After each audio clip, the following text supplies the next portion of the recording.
Yeah, I think I got 1:30. So I'd like to call the Elections Commission meeting of February 20th at 1:30. The meeting is being recorded. All participants, except for the commissioners, will be muted until we have public testimony. All commissioners should have their cameras on for the duration of the meeting. So I'd like to call the meeting to order. Ned, could you have roll call and determination of quorum?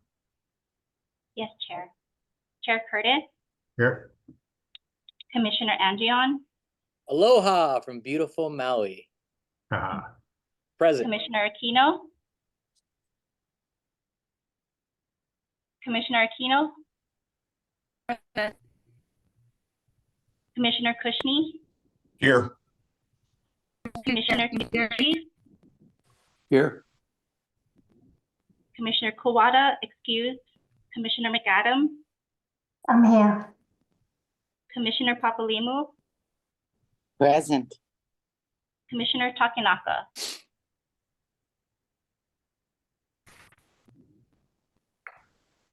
Yes, Commissioner Takenaka, you're mute. Here, sorry. Thank you. thank you. Chair, you have quorum. Thank you. Approval of the minutes of the January 16th, 2024 meeting. A written summary and the video recording are online. Is there a motion to approve the minutes of the last meeting? I move to amend the minutes. You correct the minutes with what? Let's, I have several corrections, but my understanding during the last meeting was we were not going to be doing summaries anymore. the summary is the substitute for the written minutes. It was my understanding that the board had to approve summary minutes. That's what we're And doing. What's that? That's what we're doing now.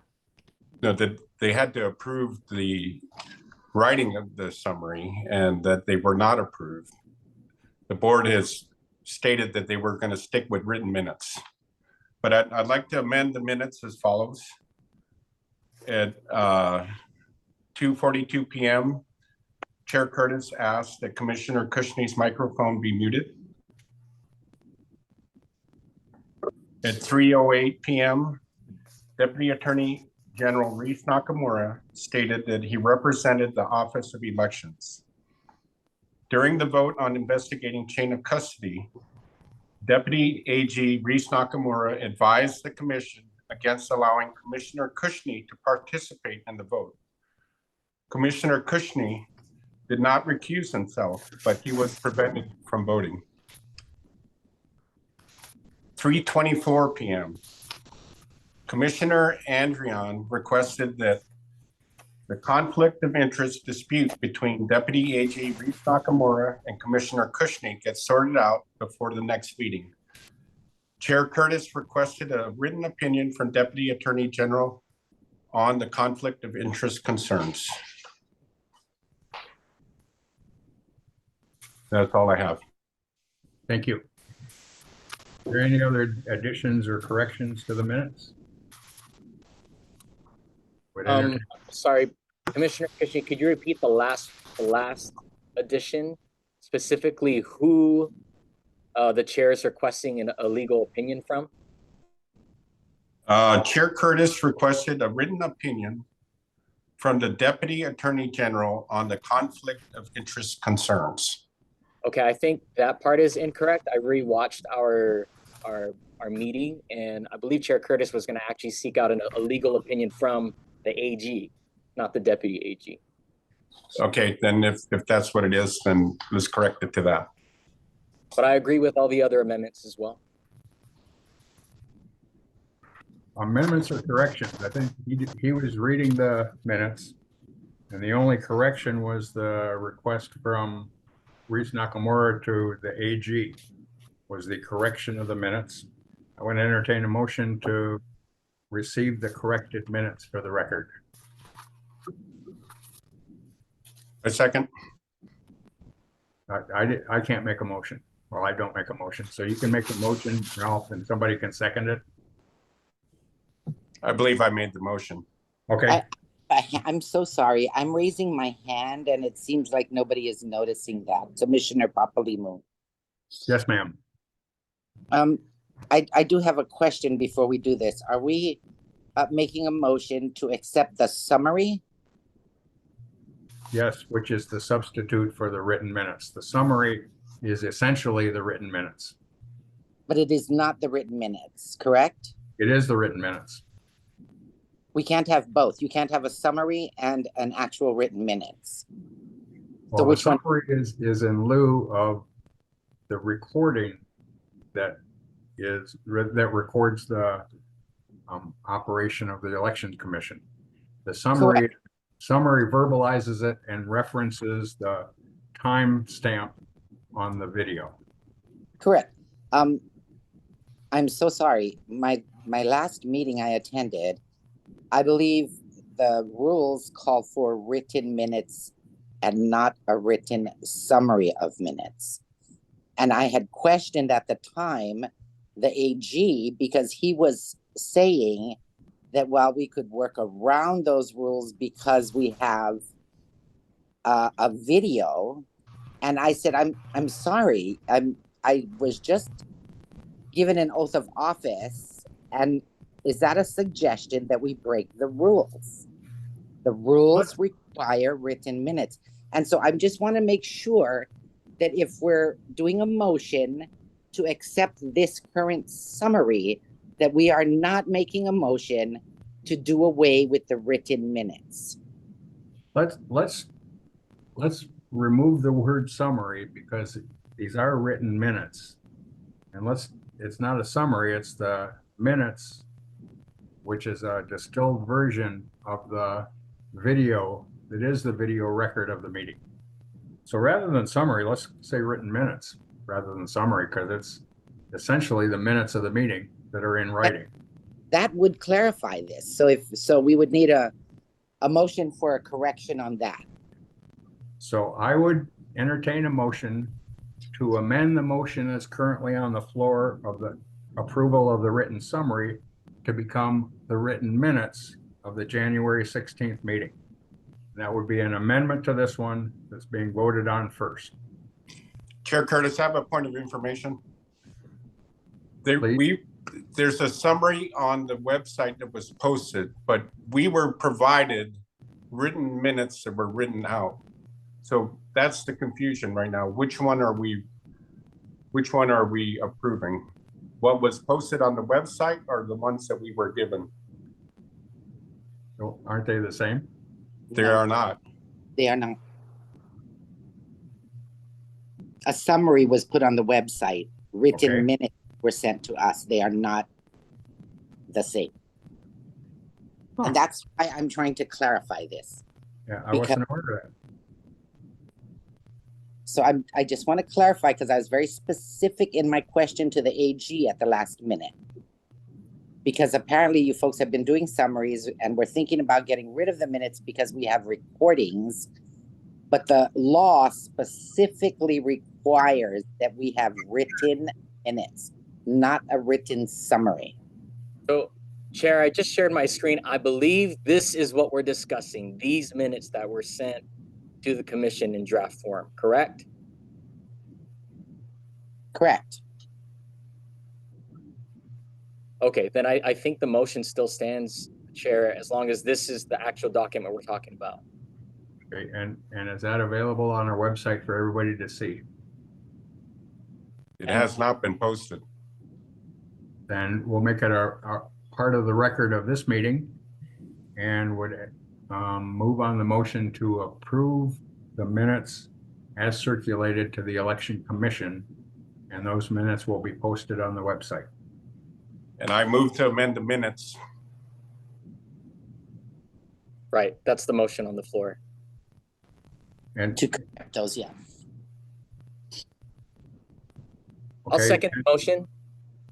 and that's to amend the minutes to change the reference to the AG's office rather than Reese Nakamura for the opinion as stated by Commissioner Kushner. Is that correct? Right, and the other two time-stamped references. that whole dialogue about you seeking out an opinion isn't even in the minutes right now. So he's seeking them to add that in. Would you like me to repeat my amendments? Yes, please. Okay, at 242, add that Chair Curtis asked the staff to mute Commissioner Cushnie's microphone. At 308, Deputy Attorney General Reese Nakamura stated that he represented the Office of Elections. During the vote on investigating chain of custody, Deputy AG Reese Nakamura advised the commission against allowing Commissioner Cushnie to participate in the vote. Commissioner Cushnie did not recuse himself, but was prevented from voting. At 324, Commissioner Andrian requested that conflict of interest dispute between Deputy AG Reese Nakamura and Commissioner Cushnie get sorted out before the next meeting. Chair Curtis requested, and Commissioner Andrian, what was the wording that you heard? He was going to request a legal opinion from the AG. Requested a legal opinion from the Attorney General. From the AG's office, yeah. Are there any questions on the amendment to the motion? I have a point of information. All Are those- these supposed to be posted ahead of time to the public? Not our actions today. Our actions today will be a matter of record from today. But the meeting minutes did not need to be posted? The actual ones that we were approving? No, the draft, I'm sorry, this is Stella Tam from the AG's office. The draft minutes can be posted at any time, but some form of the minutes, either draft or permanent, needs to be posted on the agency's website within 40 days of the meeting. Thank you. So I would call a motion on the amendment to the approval of the minutes. All in favor of the amendment, the changes to the anticipated minutes? All those in favor say aye. Aye. Aye. I Opposed? Motion carries. I had a question before Back we to vote. back to the approval of the minutes. I would entertain a motion to approve the minutes as amended. So moved. This is Commissioner Andrian. Is there a second? Second. Discussion, Anita.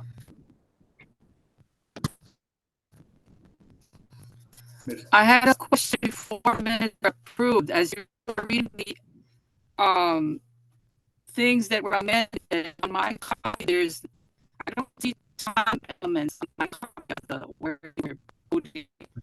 I can't understand you, I- Anita, your I connection. think it's time. I'm sorry, Anita, I cannot Can't understand. hear me at all. You're coming in very broken and now you're muted.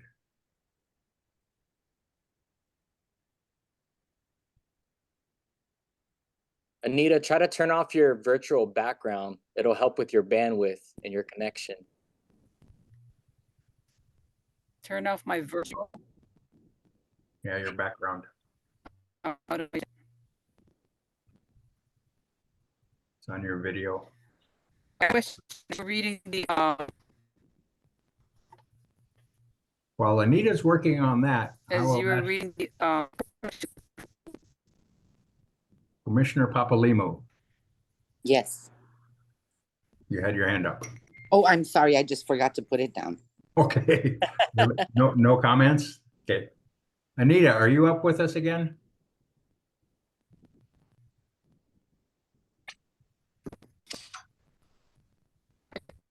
apparently you can't hear me, so I'm sorry.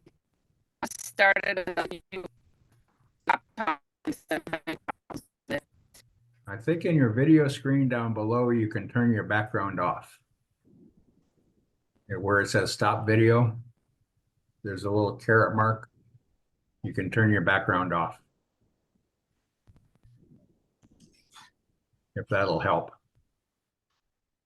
Yeah, Anita, Give a thumbs up if you had a question about the minutes.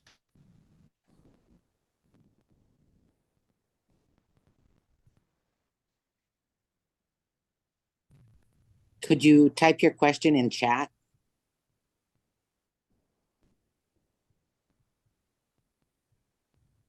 Hold on. Anita, why don't you dial in from your phone? Then we can have your audio, but your video can stay on the Zoom on your computer. I'll text you the number.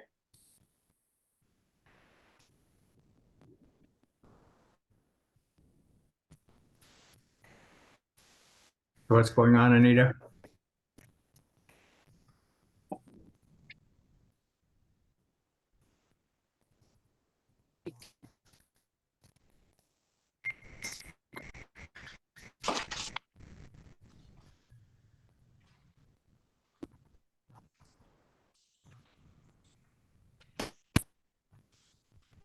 Going to call for a question on the approval of the minutes. Again, all those in favor of the approval of the minutes, say aye. Aye. Aye. All those opposed, say nay. The minutes are approved as amended. Public testimony. I think we have a bunch of public testimony. And Ned, could you orchestrate that, please? Mr. Chair, this is Commissioner Yes. Andrew. I do actually have a couple motions to make to amend our agenda for today. I don't know if you want to entertain that now or after public testimony. We're at public testimony and yeah, we're at public testimony. As we reach the items, you can talk about them. But we're not going to add anything. We cannot add anything substantial to the agenda. So I don't let's think go into public testimony. And Ned, could you coordinate that, please? Your call cannot be completed as dialed. Please check the number and dial it. No es posible realizar la llamada.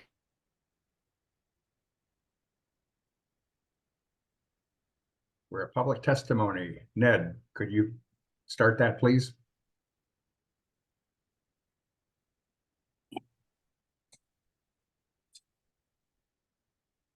Ned? Save me. Sorry, Chair, I had myself on mute. Okay. If you would like to testify, please click raise hand under reactions on Zoom. If you are joining us by phone, press *9. When recognized, please unmute your microphone before speaking. You may also turn on your video at this time. For the record, please state your first and last name and the items you will be testifying on. Welcome. To ensure that we will have sufficient time to hear all testimony, each testifier will have 3 minutes to testify. Once your time has expired, you'll be asked to conclude your remarks. The first testifier is Jamie Detweiler, followed by Kareem Solomon. Jamie Aloha, can you hear me? Yes. Aloha, Chair and Commissioners. Thank you for this opportunity to testify. My name is Jamie Detweiler, Hawaii Federation of Republican Women. I stand on my written testimony that I submitted, which primarily covers Agenda Item 8 with regards to the Electronic Registration Information Center, otherwise known as ERIC. However, today, I would like to spend the majority of my oral testimony time on Item 11, which is the evaluation of the Chief Election Officer. I strongly oppose the reappointment of the Chief Election Officer, Mr. Scott Nago. During the November 15, 2023 and April 10, 2023 Elections Commission's meetings, I submitted testimony regarding a salary increase and job performance for the Chief Election Officer. I don't think anybody here ever received a follow-up on that. This is a true accounting of how Mr. Nago's maladministration and failure to perform duties personally impacted me when I ran for a representative of the Hawaii House District 37. Number one, failure to perform audits in the 2022 primary and general elections in accordance with HRS 16-42. I recommended that the results of the audits be published for the public. And as of today, those numbers and data have not been published. Number 2, failure to respond to my written request to comply with HRS 16-42 received by the Office of Elections by certified U.S. mail on November 14, 2022, and in person, date stamped by the Office of Elections. Number 3, failure to respond to my written request for a hand count of House District 37 due to multiple discrepancies described in my May and November 2023 testimonies. Number 4, I also testified before the House Committee on Judiciary and Hawaiian Affairs on HB 132 regarding elections. That committee is chaired by Mr. Representative Tarnas. Chair Tarnas called Mr. Nago back to the podium after all testimonies were received to answer a follow-up question as to why he and his office failed to respond to my written inquiry by certified mail. He replied that some of these requests are not valid and may result in legal action. As of today, I have not received a response. This is not acceptable. I'm a retired federal civilian who has served in supervisory and program management positions. If my performance evaluation showed failure to perform duties as required, I would have been admonished, suspended, and possibly terminated from my position. To this day, again, I have not received a response to my certified letter. I strongly advise you to vote no on the reappointment of Chief Election Officer, Mr. Scott Nago. Thank you for this opportunity to testify. Thank you, Ms. Detweiler. Next testifier is Corinne Solomon, followed by Cecilia Ashton.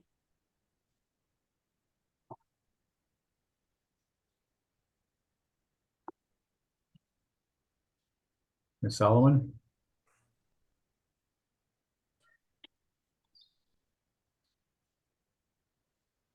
Ms. Corinne Solomon?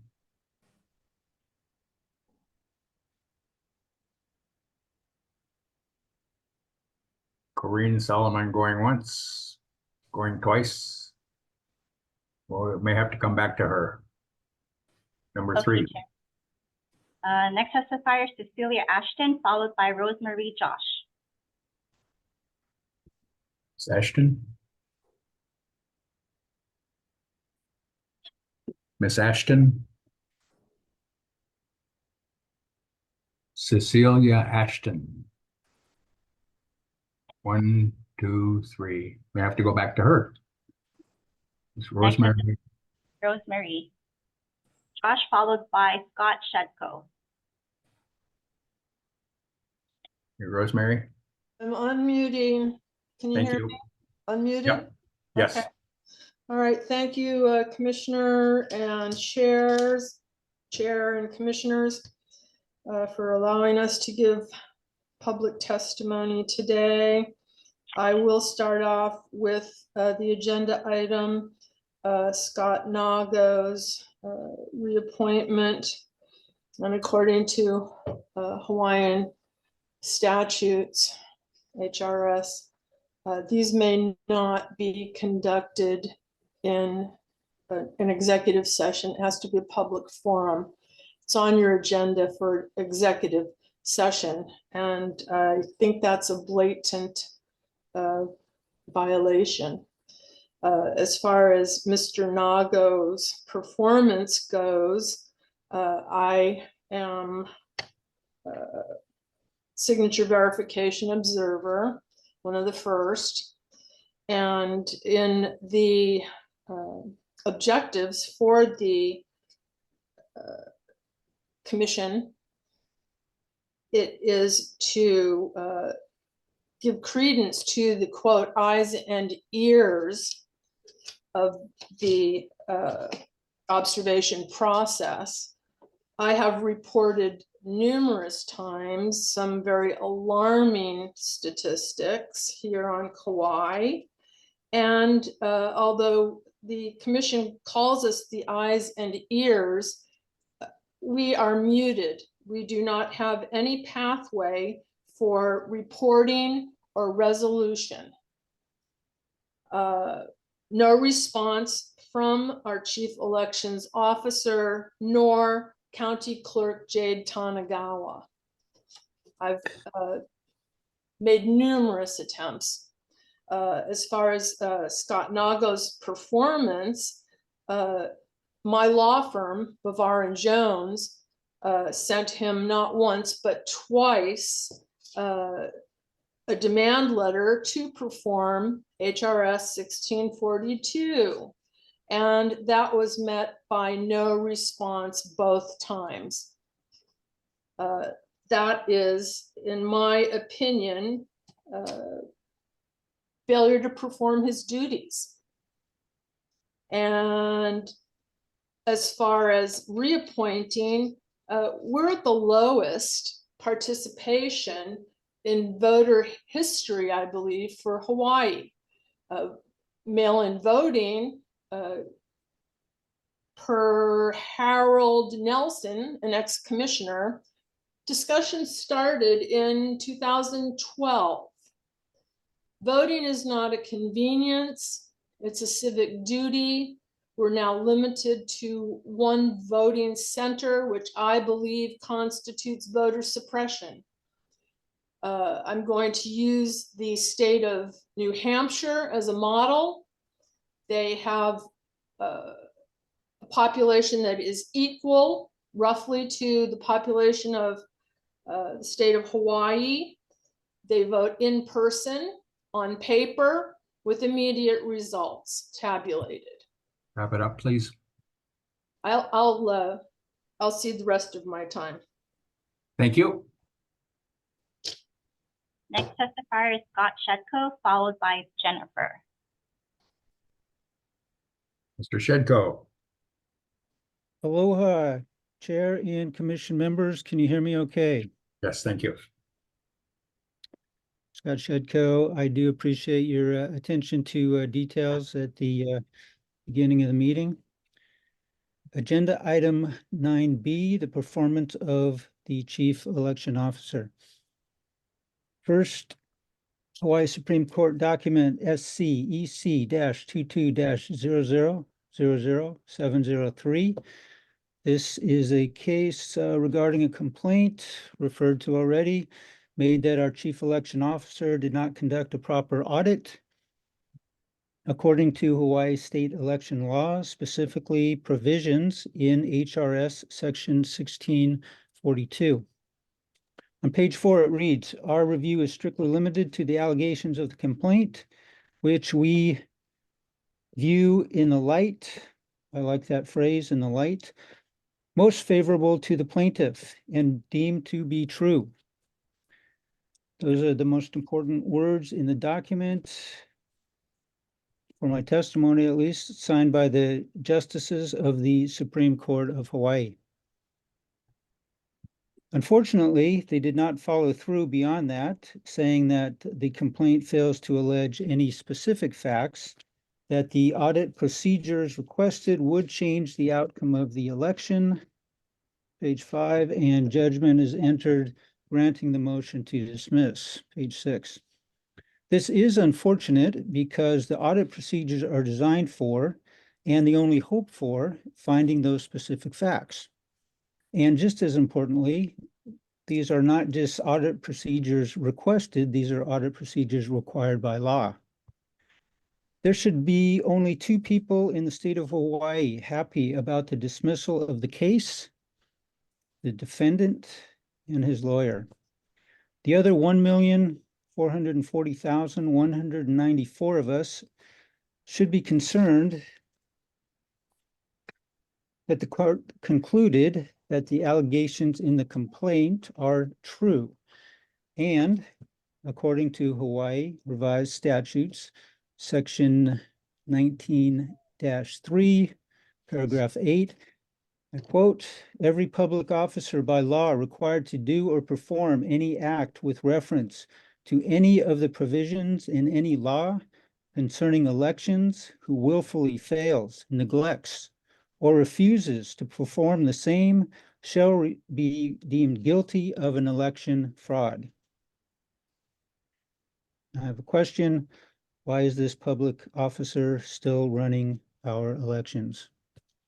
15 years. Thank you, Mr. Shedko. Thank you. Next testifier is Jennifer, followed by Tom Stanton.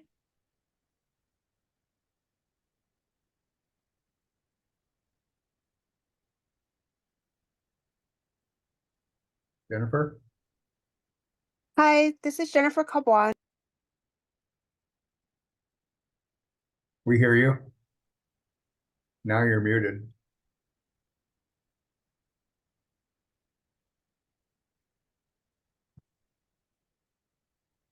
Sorry. Can you hear me now? Yep, there you go. Okay. Okay, I'm Jennifer Cabuan, and I would just like to testify on the agenda regarding Scott Nago. I believe that we should have a public hearing. His raise that was approved, it was done in executive committee, and I think we need a public hearing upon his performance. Scott Nago was responsible for the elections. The voter rolls are out of control. There are many on there that are not supposed to be on there, and I don't know why they can't clean it up. I also put in a request for my father because he voted. He showed that he voted by mail, and at that time he was actually he had a hemorrhagic stroke, so he wasn't able to vote. So I requested to the office of checking the signature on the envelope so that I could see how he voted, if it was really him or if it was like voter fraud, and they could not give me a resolution for that.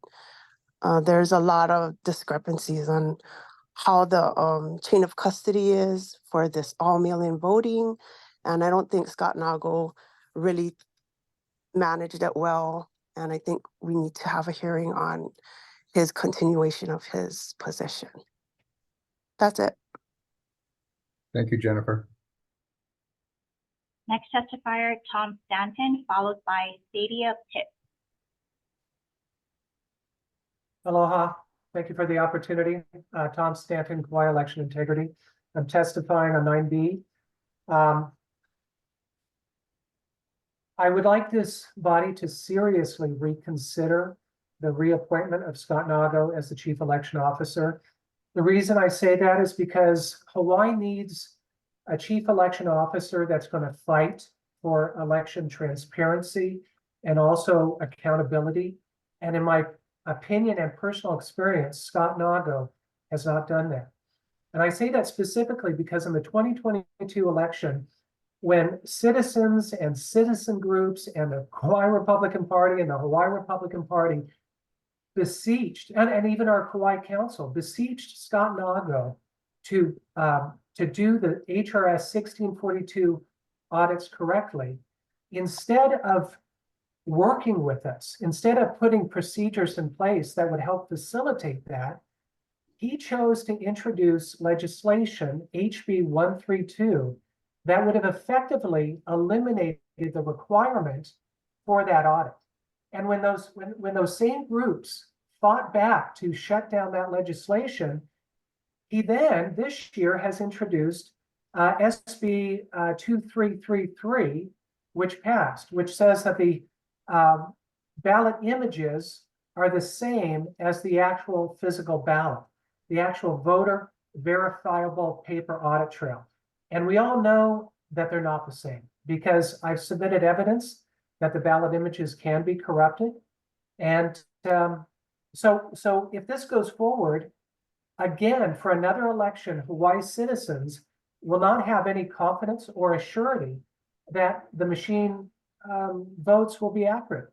And that's not what we need. We actually need a chief election officer that's going to work with the different communities. If there's a concern like ballot chain of custody, like we've had on Kauai, to help us with it, not just stonewall it and kick the can down the way. So I would like this body to truly review what Scott Nago's performance has been, and really the seriousness in trying to introduce legislation that is making our elections less transparent and less accountable.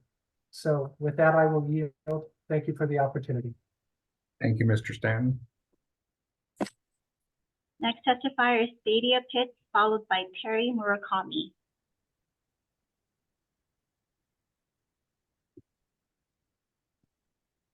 Stadia Pitts.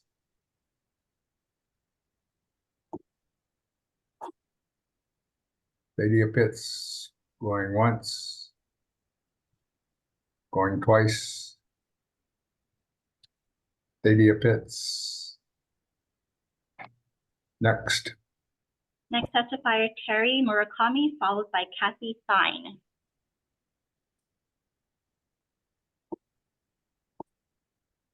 Mr. Murakami? Or Terry Murakami?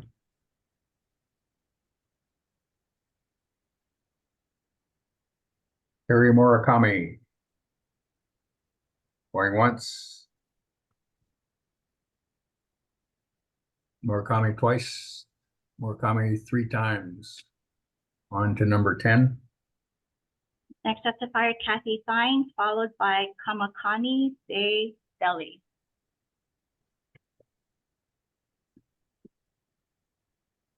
Kathy Tyne. Kathy?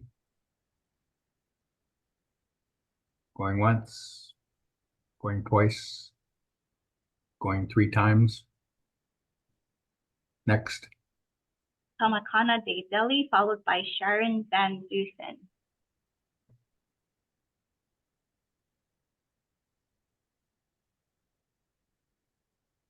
Kamakani.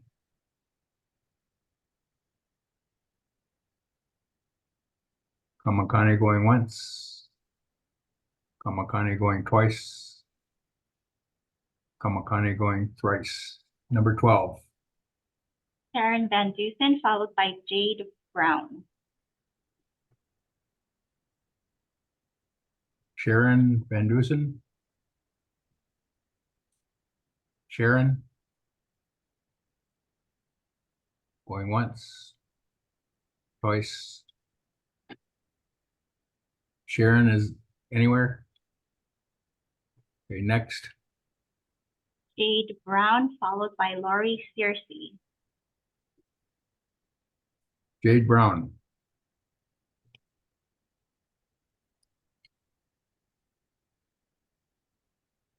Jade Brown. Going once. Twice. 3 times. Next. Lori Searcy, followed by Martin Choi. Lori.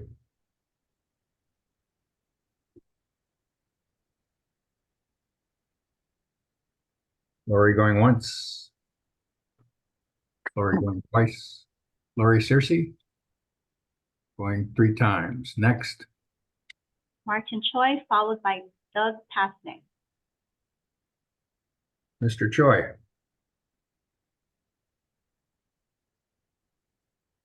Martin Choi going once. Twice. 3 times. Next. Doug Pasnick, followed by Lori Bell. Doug Pasnick.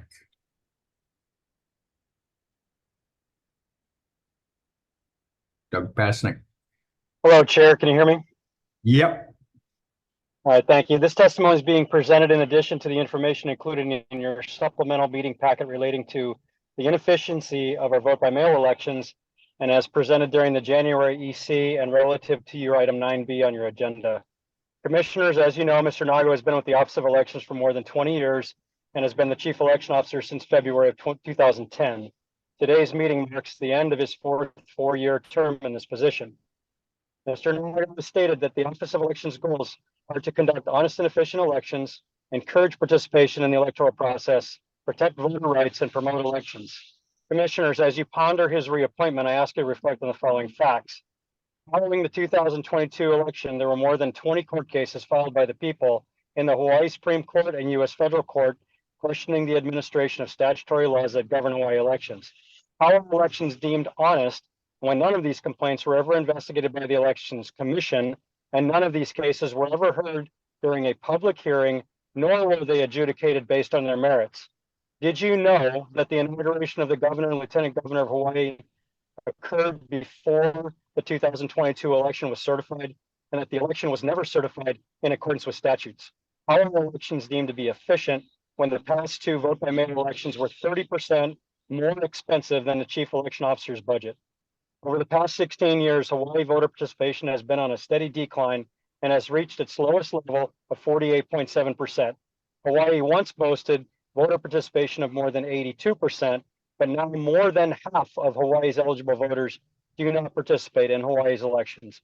Mr. Curtis, why is there no public hearing being held to discuss performance before going into executive session to discuss Mr. Naga's reappointment and as required per EC duties of HRS 11.756?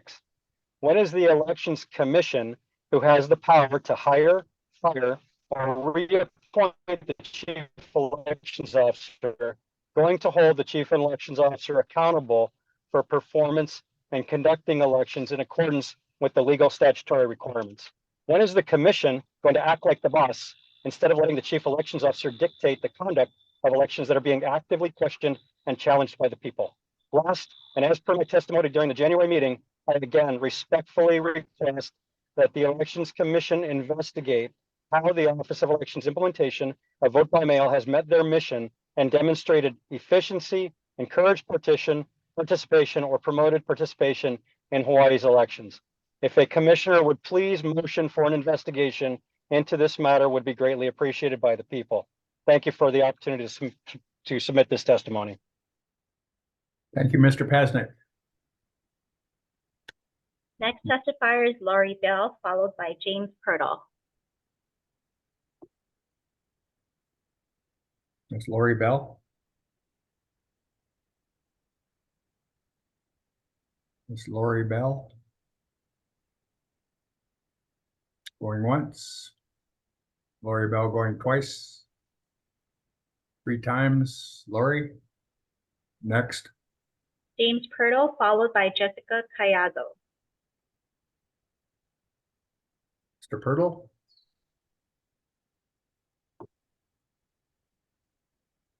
James Purtle. James Purtle. Going once, 2, 3 times. Next. Jessica Cayazo, followed by Janice Upshaw. Jessica, had you, I think Jessica is the prior, or Jennifer? Jessica Cayazo. Jessica Priya going once, twice, 3 times. Next. Janice Upshaw, followed by Mary Beth Kekumu. Janice Upshaw. Janice Upshaw. For the 3rd time, Janice Upshaw. Next. Mary Beth Kekumu, followed by Troy Strickland. Ms. Kekumu.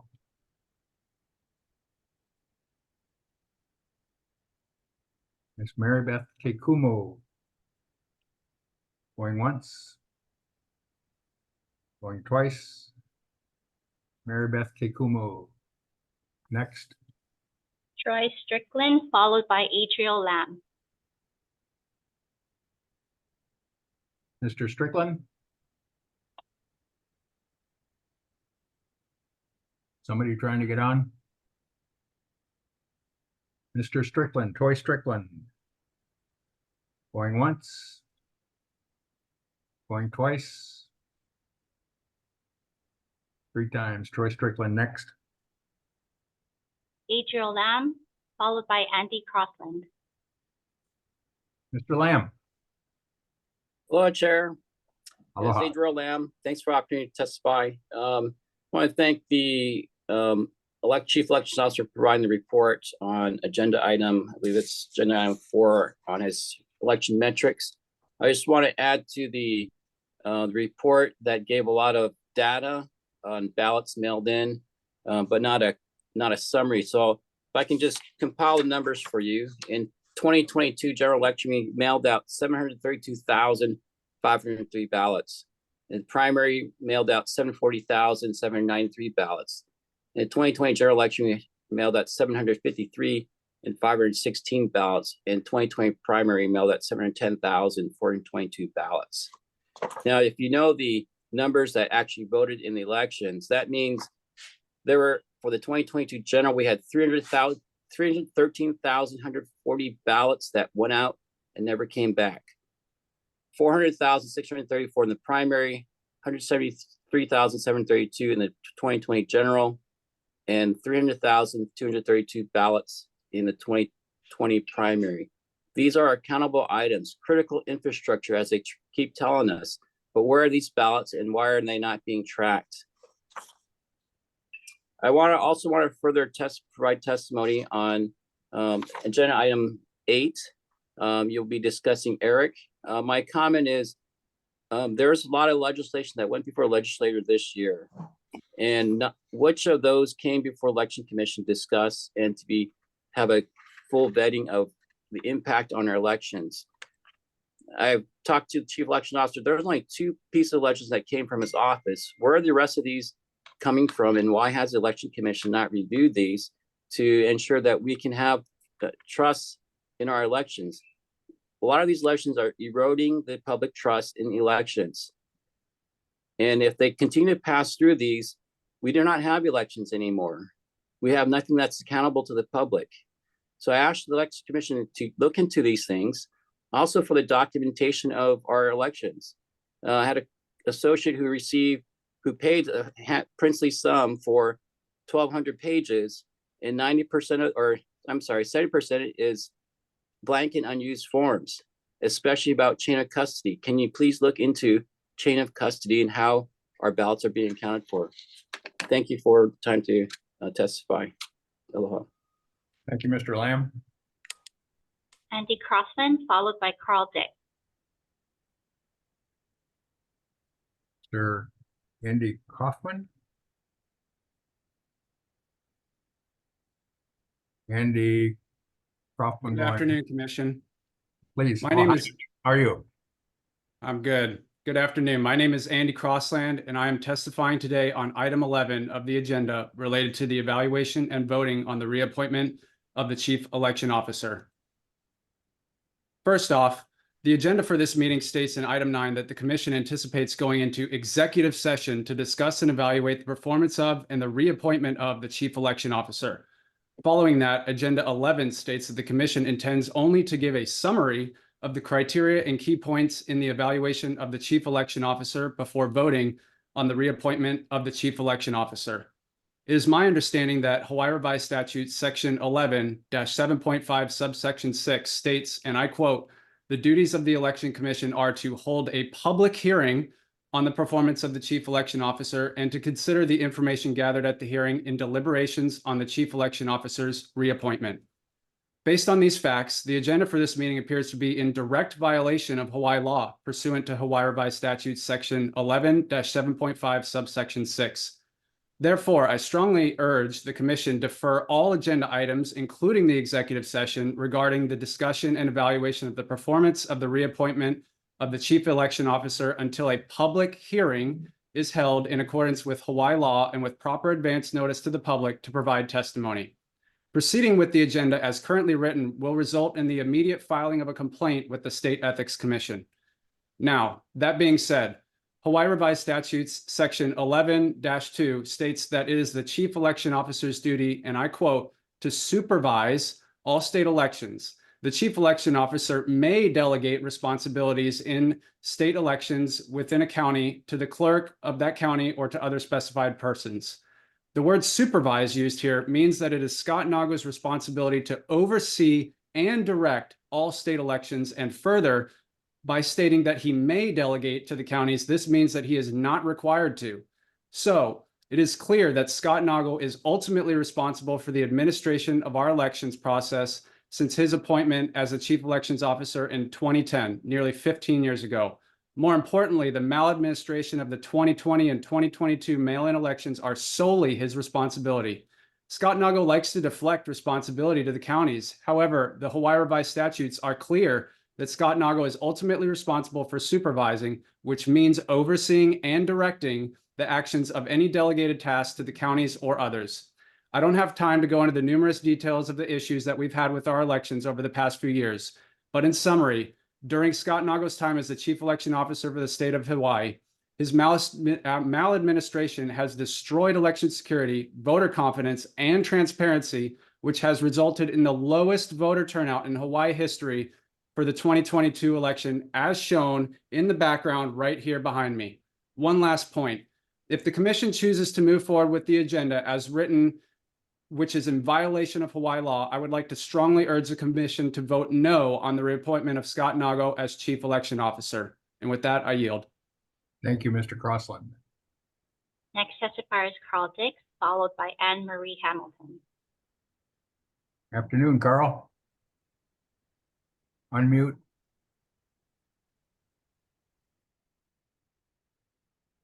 Aloha, Mr. Chair. Thank you. I'll be brief here, echoing the sentiments previously heard. I've been, since 2020, when I started to get involved in the elections here in Hawaii, I've been involved in nearly 30 court cases involving our elections and the violations of law. Since 2020, the Office of Elections has straight up violated nearly 50 state laws in regards to our elections and our election process. And I've exhausted every avenue of civil action and civil remedy and civil complaints. And it's time for Scott Nago to be criminally prosecuted for the crimes against the people of the state of Hawaii and the violations of law that he is allowed to be committed under his watch as the chief election officer. I've spent the last nearly 4 years battling for fair and clean elections in Hawaii, and it's not happening. And the courts collude with and protect him. The Attorney General protects him, protects his office. It's complete, straight up fraud. Every bit of it is in violation of Hawaii state law. With that, I yield. Thank you, Mr. Dix. Next testifier is Anne Marie Hamilton, followed by Mary Healy. Anne Marie. You're muted. Hello, can you hear me? Yep. My name is Anne Marie Hamilton. I'm from Kauai County. After the startling results of the last election, and I'm testifying on Mr. Nago's performance as well as chain of custody. After the startling results of the last election commission meeting and no action on our complaints, I looked up the job of election commissioners. The second duty is to, quote, investigate and hold hearings for receiving evidence of any violations and complaints. This body is holding hearings and hearing the public's concerns about election integrity, but in my opinion, they are a sham because you're not investigating the evidence presented by the public in these meetings.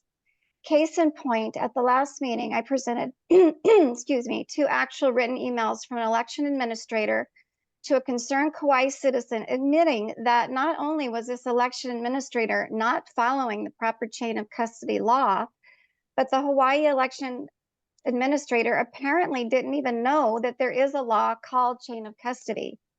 I presented this evidence at last month's meetings by reciting the email evidence verbatim. Afterwards, I was told this body voted in executive session to not investigate the chain of custody fraud I presented. It's truly insulting for citizens to raise concerns month after month with no action from this body. And I, for one, am tired of this body making a sham of our elections and our vote due to their lack of investigations. Therefore, since the Election Commission body and the Election Commissioner of Hawaii, Scott Nago, are clearly in violation of their oath to investigate public concerns presented to them, they are not doing their job they were appointed to do. So I demand that Hawaii Election Commissioner Nago and everyone on this committee that voted not to investigate the evidence of fraud presented at the last meeting resign immediately. I yield. Thank you, Ms. Hamilton. Next Chair, testifier is Mary Healy, followed by Gary Cordery. Sorry, Chair, I just wanted to see if I can respond to the testimony. Is that okay? Not until the end of all testimony, please. And of all testimonies. All right. And then we'll allow the Scott Nago as well as the county clerks to respond as they feel appropriate. Next speaker. Mary Healy, followed by Gary Cordery. Hello, and thank you for hearing my testimony today regarding this very important matter. I'm giving testimony against item 8 relating to the ERIC voting system, and also against item 11, which is the reappointment of Chief Election Officer Scott Nago. Public hearings matter, and this should be deferred, as my fellow resident Andy Crossland testified earlier. The lowest voter turnout in Hawaii state history falls squarely on the shoulders of Scott Nago. In fact, calling him the chief election officer, I'd rather call him the chief interference officer. Elections are sacred to our republic. If we don't have integrity and confidence in our elections, then we are not living in a free state. I gave testimony against HB 132 in March of 2023, which looked to change our audit process, because I became very concerned when I noticed that Scott Nago violated HRS 1642, which entailed using ballot images in lieu of paper ballots for the 2022 audits. Hawaii has experienced an exodus of 36,789 residents.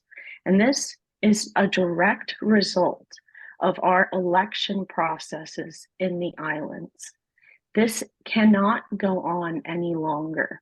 We as a state can't allow officials to take control and completely violate our rights as citizens.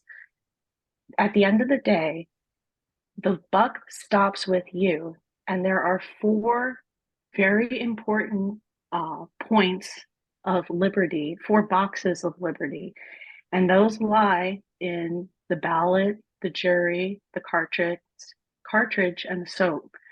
And at the end of the day, we are paying attention. We are not ignorant to the problems that our state faces, and you aren't as a committee either.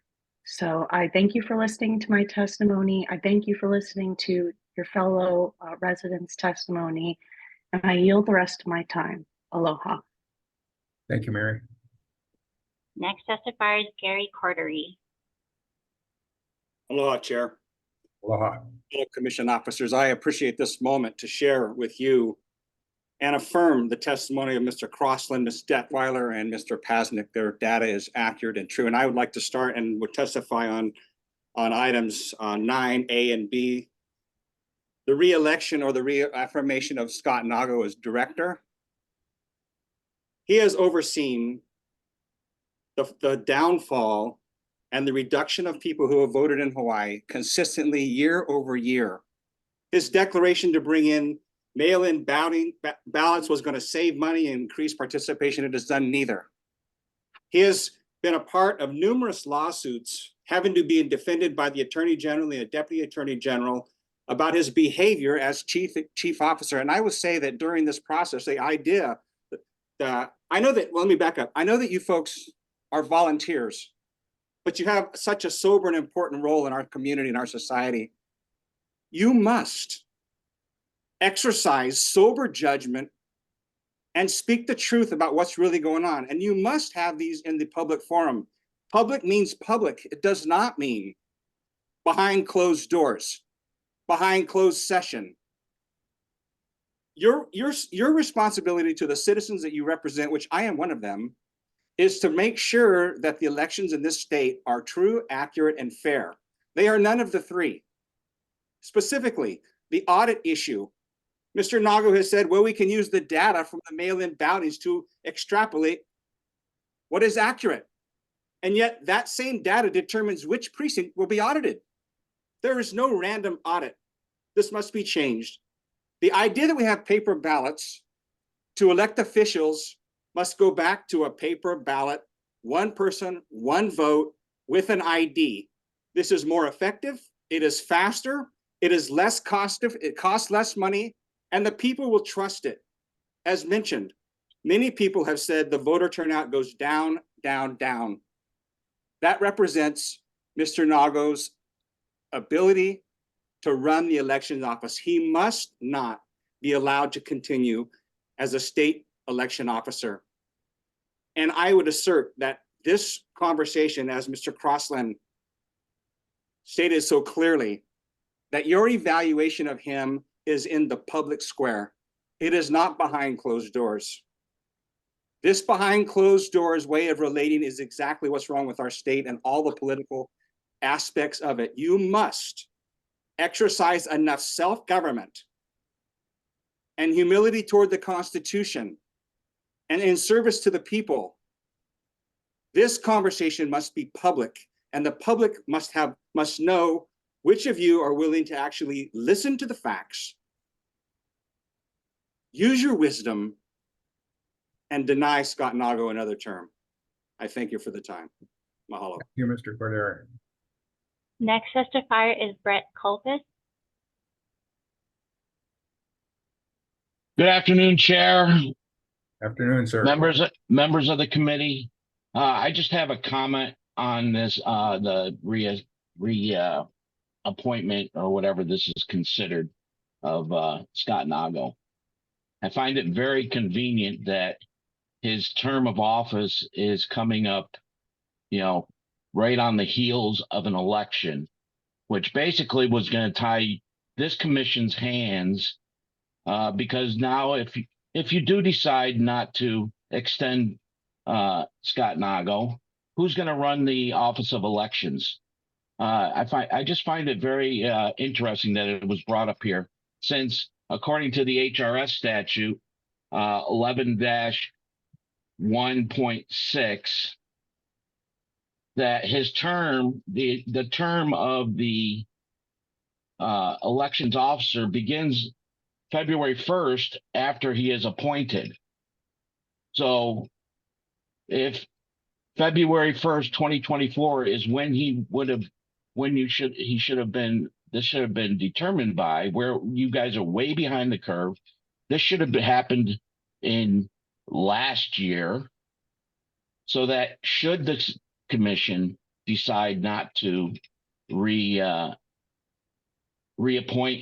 Mr. Nago, you would have had time to find somebody else to fill that position. So that's my comments. I find it's very suspect that you're doing this now, right on the heels, less than 170 days to the primary election. I yield. Thank you, Mr. Kobus. Next testifier is Boyd Reddy. Mr. Reddy? Thank you for accepting my testimony. A lot has been said already, so I won't belabor those points. I think we need to realize that we elect representatives, and then those representatives elect leaders within their organization. And then those leaders appoint this commission. So you guys are at 3 steps removed from democracy.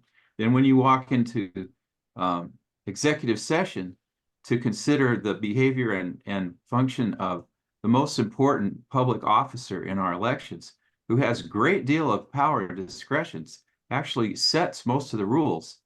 And to do that in a secret session, it does not follow the spirit and I don't even think the letter of the rule. You go into executive session when there's personal information that would be harmful to the privacy of the individual. This is a public officer, and every aspect of his performance is public. It has nothing to do with his, off-work behavior. It has to do with his public performance. So it should be considered in public. And that's my key point.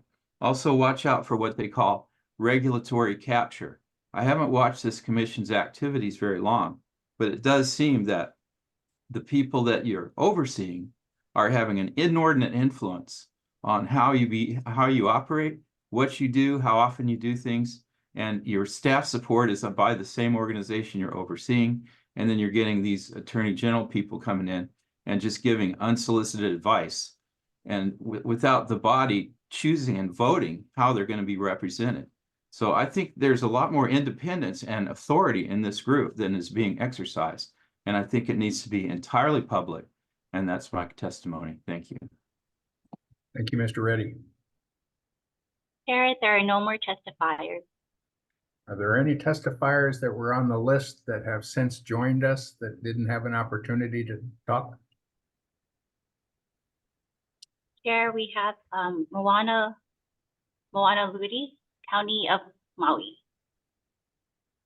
Ms. Ludi. Hey, Chair. Thank you for the opportunity to testify. I just wanted to jump on and share some thoughts. You know, my deputy and I are new to this office, the clerk's office on Maui. So this will be our first round of elections. And what I'll say about Scott and his team is that they've been incredibly supportive in assisting us in planning out for our elections this year. We've done trainings on Oahu with them. They're coming here to do trainings for us here. And these are statewide trainings. So all of the clerks and some of their staff participate in these trainings. So my thought is, if today the decision is made to not reappoint Scott, who's going to take that role? That's the biggest concern I have. This is a presidential election. He's a key player in all of this. He is experienced. And so I would strongly recommend that this commission consider retaining him for the reasons that I've stated. If you want to reevaluate him in a year or something, then go ahead and do that. But this is not the time to remove him. Thank you, Ms. Ludi. Thank you. Chair, there are no more testifiers. Thank you. Let's see. Chair, are you going to allow us to respond to testimonies? Yes, I was going to ask Dylan, would you care to reply, please? Yeah, I just want to mahalo everyone for giving their testimony. And I wrote down a couple I wanted to specifically address from Miss Anne Marie. Thank you for your testimony. And I would encourage you to go rewatch the ending of that meeting. The vote for investigating on custody of chain of ballots was taken up in open session. And amongst the affirmative were myself and Commissioner Papalimu. And although he was forced to recuse himself, Commissioner Kushney as well. You know, we just need to keep at this, guys, together. And I think I'm trying to encourage our commissioners to take formal action through investigations. That's one of our duties and responsibilities, as you so eloquently pointed out. And then for the testifier from Maui in the clerk's office, for the removal or the reappointment of Scott Nago, as Brett Colbus shared, that actually wouldn't take place until February 1st of next year, which is why Mr. Colbus was saying we're kind of behind the curve here, if you will. And I appreciate you sharing that you're new to your position and new to this process. I will advocate for the testifiers on the call today who have been on this journey since before 2020, observed Scott Nago's performance, and I look forward to evaluating his performance today. I believe, Chair, we discussed in last meeting that it was not going to take place in executive session. And after hearing everyone's, of course, support for it to be in open hearing, a public hearing, as 11-7 dictates, the motion to amend the agenda to move that into regular session. That's it for me. Thank you. It is a personnel matter, and I would ask Attorney General Rep. Stella Cam to comment on the propriety of going into executive session regarding personnel matters. Okay. If you take a look at HRS 11-7.5 paren 6, it requires the public hearing on the performance and to consider the information gathered at the hearing. But then it doesn't require public deliberations on the chief election officer's reappointment. Now, under the executive session statute in the Sunshine Law, it does say that the evaluation, when a board evaluates an officer, a public officer, that it can be done in executive session, but that the person who is being evaluated can agree to make that public. If they don't, then it remains an executive session. So the two statutes can be read in harmony. And I don't believe that Mr. Nago has agreed to his evaluation in open session. So for that reason, it will remain an executive session, at least as far as the deliberations.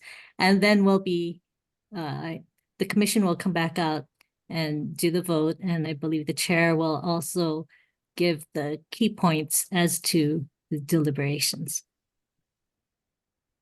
And the prior testimony is evidence of testimony for and against the chief elections officer. Going to move on to communications and correspondence. There are 4 pieces from Ralph Kushner. I'm so sorry. I had my hand up and we're not recognized. I'm sorry. Would you I care don't to know make comments on the past testimonies? That's okay. It is in regards to the testimonies that were given. I've heard now 1, 2, 3 months. This is my 3rd month of hearing testimonies, and thank you all so much. I agree. I'm new to this as a commissioner, and I have read what my job description is, and I wholeheartedly believe that there are things that we should be doing. My question is to Ms. Cam. Ms. Cam, it states that it can be an executive session. Does it state that it must be an executive session? When you look at the entire section that covers the executive session provision in 92.5, it does state that if the person being evaluated wants to have it in public session, that you can have it in public session. Now, sorry, I'm not finished. So under rules of statutory construction, every word in a statute must be read. And if you ignore that provision, then it makes a mockery. It was put in there for a purpose, and it was to allow boards to go into executive session to discuss things like an evaluation. So the person is allowed to take it out into public session if they choose to do so. So could you give me that statute again, please? Sure. So, It's 92, hang on. HRS 92-5 subsection A2. is there a way somebody could email that to me while we're in the meeting? Ms. Cam, I have a question for you. It refers to personnel. Scott Nago is the CEO. Is that the same? Yes. Yes. Cynthia Takinaka, you had your hand up?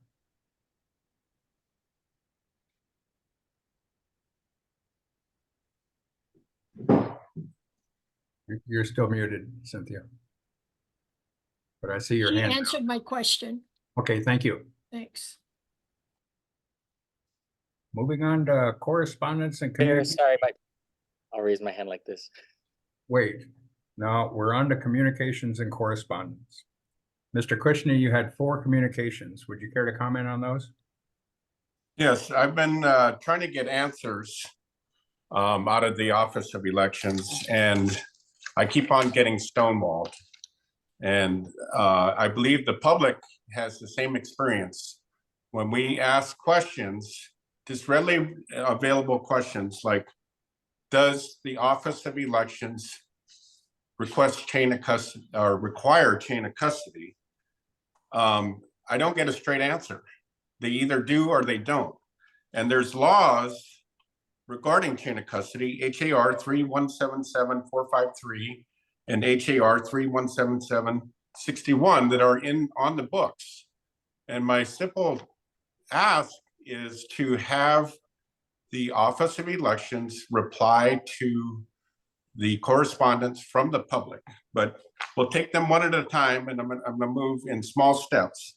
So on my written correspondence on chain of custody, I move that the Elections Commission formally ask the counties to provide documentation showing compliance with HAR 3-177453, which is accountability and security of ballots, and HAR 317761, security of ballots and election supplies, and that they reply 7 days before the next scheduled meeting.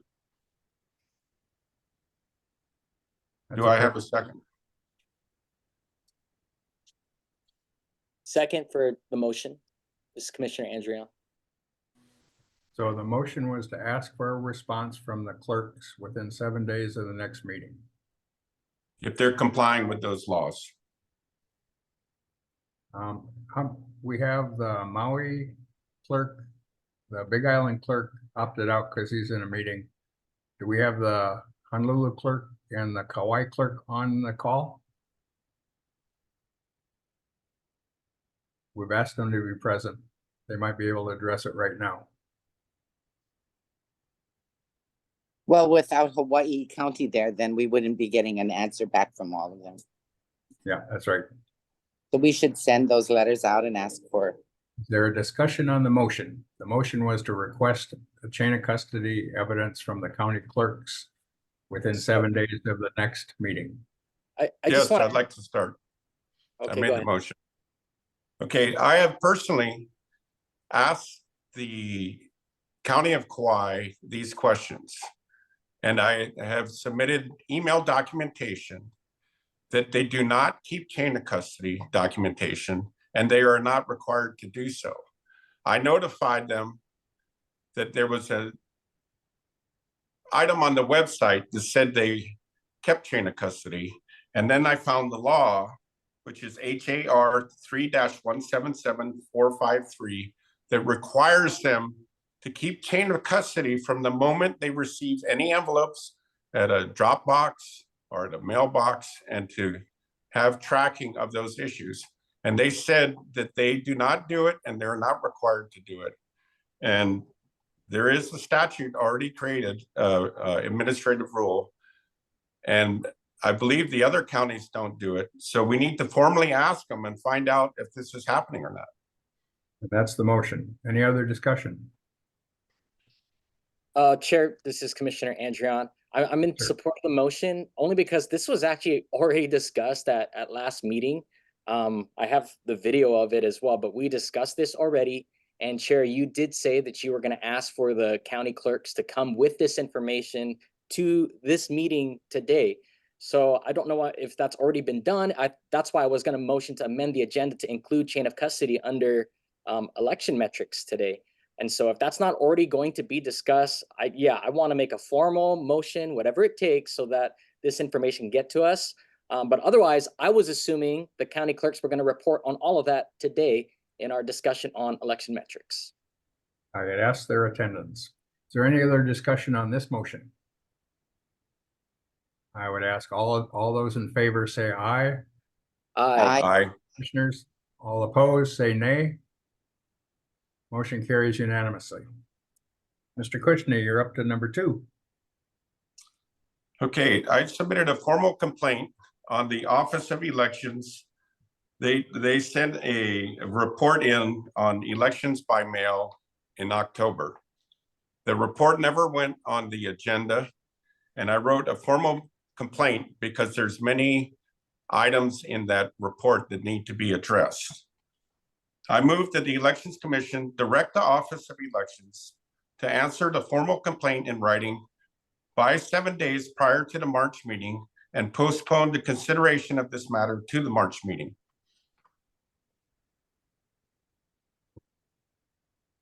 And postpone the consideration of what matter? Of this matter until the March meeting. What So is I this? would like the Office of Elections to reply to my complaint before we consider it. And the complaint, what's the substance of the complaint? The complaint is replying to the elections by mail report that the Office of Elections wrote on October 26th, I believe. Okay, the October 26th elections report. Is there a second to the motion? Second. Paulino seconded. Discussion.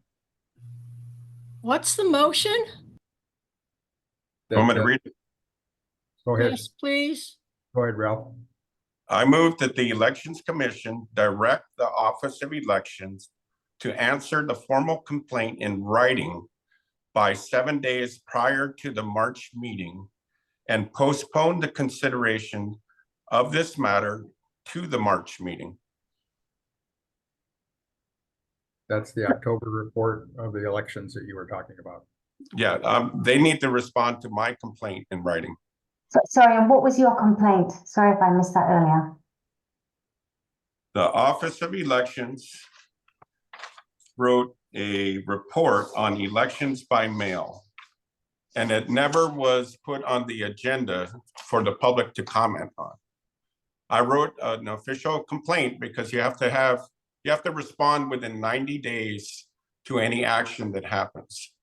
So because this was not on the agenda within 90 days, I wrote an official complaint to the Elections Commission.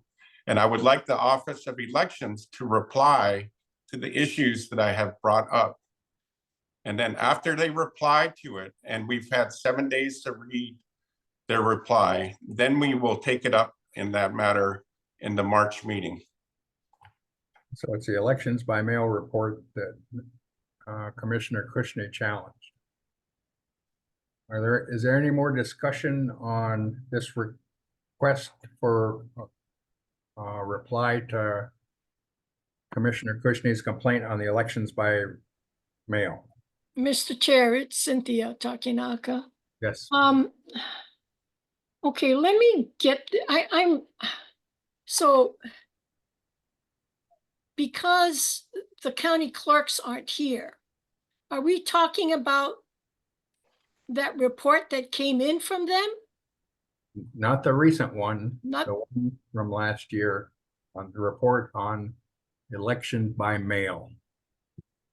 And I think that was an October report put out by the Office of Elections. Yes. And So it never- Commissioner Takinaka, I just dropped in the chat a link to Ralph's actual formal complaint. So you can read through that. And he's just asking that this not get discussed today. And instead the Office of Election respond in writing 7 days before our next meeting. That's all he's requesting for us to do. That's the substance of this motion. And I support it. I think it's really smart if we as the commission start to ask the Office of Elections to respond to things in writing, then it's available for us to look back at. There's, writing is good. Is there any more discussion? All commissioners in favor say aye. Aye. Cynthia, you need to unmute. All those opposed say nay. Motion carries. Ralph, your next point. Okay, I had correspondence to Reese Nakamura after the last meeting. And I'm just going to cut it short. I move that the Elections Commission request a deputy attorney that is not conflicted to represent the Elections Commission. And I think you've accomplished that. We have Stella Cam. Yes, Chair, could you introduce Stella, or does she have a moment to? Stella, introduce yourself, please. And let me see your face. No, Okay, no okay. requirement for Is that required? No, okay. No, it's only the commissioners that have to be on camera at all times. Okay. I'm a longtime attorney with the Department of the Attorney General, more than 2 decades. Actually, I've been with the state for more than 30 years. And my specialties are procurement and the Uniform Information Practices Act, as well as the Sunshine Law. And that was the expertise that I asked her about initially, is that there are some things that were like Mr. Kushner's letters weren't submitted to all the commissioners, saying that the Sunshine Law prevents 3 or more commissioners from colluding. And that's not exactly what it says. It says you can't collude, But you have to report. If 3 or more commissioners talk about something related to the commission, they have to report it and disclose it in the context and report back to the commission and the public what that meeting was. So the Actually, Mike, I'm sorry. That's Maybe- not entirely correct. Okay. why I asked. Okay, that's fine. Commissioners should not be discussing commission business with each other. Right. That's just a given. That's a sunshine law tenet. Any discussion about commission matters should be held pursuant to an agenda, a properly noticed agenda, and at an open session meeting unless the topic is specifically reserved for executive session. Commissioner Andrian, you have a question? Yeah, I mean, I've been a part of our police commission, our fire commission, and several others. And the counsel I was always given was like one-on-one conversation is okay. But the moment you have 3 together, that's when it becomes an issue. So I just want to make sure like what is correct and I'm following the law here. Okay. You know, the law does not prohibit 2 commissioners from talking about commission matters. But the fact of the matter is that the Sunshine Law is all about openness. The purpose for prohibition on more than 2 commissioners talking about commission matters is because the idea is that commission matters really should be discussed in open session, again, unless it has been a topic reserved for executive session. Now, there are situations under the Sunshine Law where more than 2 can talk about something that the commission has delegated to them. And that would be when the commission has determined that it doesn't have the time or bandwidth to investigate a specific matter. And so then the chair would create a permitted interaction group of 3 commissioners, but less than a quorum. And that group could go and investigate something and then come back and make a recommendation to the full commission. So that's the only situation in which it is allowed. But, you know, again, you know, with the idea of sunshine and openness, I would not encourage people to have discussions. But I do understand that it happens. It's not prohibited by the Sunshine Law. I'll make that clarification. Commissioner Papalimo, you have your hand up? She just answered my question. Okay, thank you. Thank you very much and welcome to the gang. So you have not represented the Office of Elections. No, I have no connection with it. Welcome to the gang.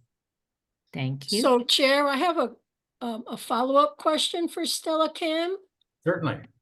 So Stella, you are saying that 3 or more other than a special group being formed is prohibited, correct?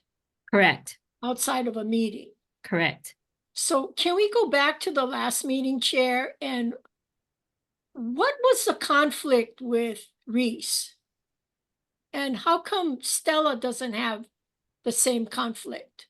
I'll take this under the table and you can discuss that with Stella direct. Reese Nakamura represented the Office of Elections and the Elections Commission in a suit that was filed by Ralph Krishney prior to this. Okay. Prior adjudicated. So Ralph argued conflict of interest with Reese Nakamura representing the commission as well as representing the Office of Elections. So to avoid any conflict of interest or appearance of conflict, Stella Kam is now our advisor. She doesn't represent us. She advises us from the Attorney General's office on our behavior. Chair Curtis, what is the rule about talking to the Deputy Attorney General outside of the public meeting? I don't know of any rule. There is none. We act as the attorneys, so you're able to speak with us. Okay, I have a motion on the So, floor. so, no, I'm not finished. So let me follow this through. Please. So on another commission, for example, let's take, I don't know, let's say, campaign spending, whatever. I mean, take another commission. So they have an attorney assigned by the AG's office. So you mean to say that another commission, that same attorney cannot represent the commission and cannot represent that particular office? Catch what I'm saying? So Yes, that's why Reese is going to be representing, what is he representing? The Office of Elections, and Stella is with the commission? That's Is that correct. how it- That's correct. In some situations, boards, staff, as well as the board, do not have conflicts. And so for those situations, one deputy AG can represent both. But where there is an appearance of any conflict, or I guess, and this is something for the Attorney General to decide too. There have been situations where separate deputy AGs have been assigned, one to represent the staff and one to represent the board. And that's the situation for the employees' retirement system. And that's a routine separation of assignments there. Yeah, it makes sense. It makes sense. Cynthia, are you satisfied? Take your hand down, please. Are there any other comments? Ralph, you said you had a motion on the floor. I don't think you do. I move that the Elections Commission request a deputy attorney that is not conflicted to represent the Elections Commission. So it should be an easy yes. I think it's already a yes. Okay, so can we just do formally and then we'll be done? Well, it's already been done, and so the motion is not necessary. Yeah, moot. The motion becomes moot because that has already been accomplished. Okay, moving on. Thank you. Let's see, where are we at? Election metrics, voting metrics related to the 2020. There's one more item on my communication, please. I thought that was your number 4. What was your number 4? The number 4 is the rules of the Election Commission. The rules of the Elections Commission. The long and the short of it, people are submitting questions to the Elections Commissions which need to be answered by the Office of Elections. And so I move that the Elections Commission direct the Office of Elections to respond in writing to all written inquiries within 15 business days of receipt, and that the inquiries and responses be posted on the Office of Elections website by that same deadline. Is there a second? Second, this is Commissioner Andrion. Like that. Mike, really this like is that. Stella. This is Stella. I have a little bit of concern here. I Me don't too. have an extensive background in elections, but I do know that if there is staff, then the elections office directs, or I mean, the elections office is separate from the commission. And so I don't know that the commission has within its powers to be able to direct the elections office to answer every inquiry that comes to the elections office. Yeah, we don't I'll let- manage their operation. Yeah, in other words, yeah, exactly. So, I just want to point out my reservations about that issue, and that I don't really know at this time. I'm sorry. I just don't know enough about elections. So then if we, instead of directing the Office of Elections to answer, should we be directing ourselves to respond to these questions after getting the answer? Can you look up Questions and HAR questions and correspondence to the commission are addressed at a commission meeting as appropriate.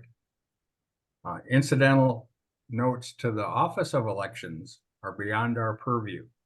Their operation is for us to advise, perhaps, but we're not operational control. We need to read the rules, please. Please read the rule. I'm trying to pull it up, sorry.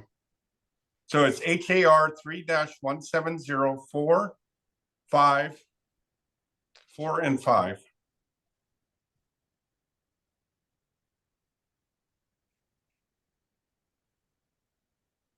HRS 31704-4 and 5. 3170-4 and 3-1705. What do they say, Ralph? All requests to inspect government records or for copies of government records maintained by the Elections Commission shall be directed to the Elections Commission in writing or in person. Copying and inspection of government records maintained by the Elections Commission and the related fees and costs are governed by 92F. So this is what people are having a problem getting this information. And I'm just saying, if they could get a timely response, if they need more time, then the Office of Elections says, I can't grant your request in 15 days, but we are working on it and we'll have it at this date. So that's 1704. And I'll pull up 1705. Give me a second. This is Stella. Can I comment on that? A request under 92F HRS is under the Uniform Information Practices Act. That chapter governs access to government records. So to the extent that you make such a request for government records, then any government agency is required to respond within the parameters of Chapter 92F. Now, I'm not sure whether you're asking for records or for information. There is no statute or HRS chapter that requires agencies to respond to general questions for information. We do get that a lot with a lot of different agencies. I think the public tends to confuse Chapter 92F as being like an information booth chapter, which would require agencies to answer just general questions from the public. 92F does not do so. It's limited to the existing records maintained by that government agency. So I'd just like to clarify that. Okay, can I read 3-170-5? Any person may obtain information available for public dissemination concerning the activities of Elections Commission during established business hours. Any person may file in the Office of Elections Commission's requests, objections, or views on any matter before the Elections Commission.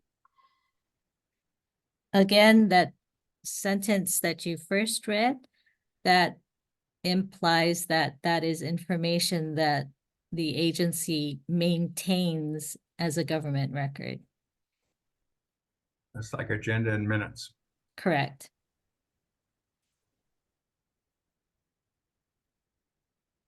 I'm going to mute myself for just a minute because I have a siren out here. Cynthia, did you have something?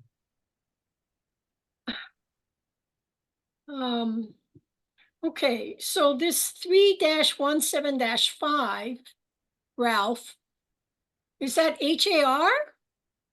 This is, yes. 3-170-5 and 3-170-4. So one of the records that we're requesting is the certifications from counties. So all requests to inspect government records or for copies of government records. So I'm asking for government records. Stop there.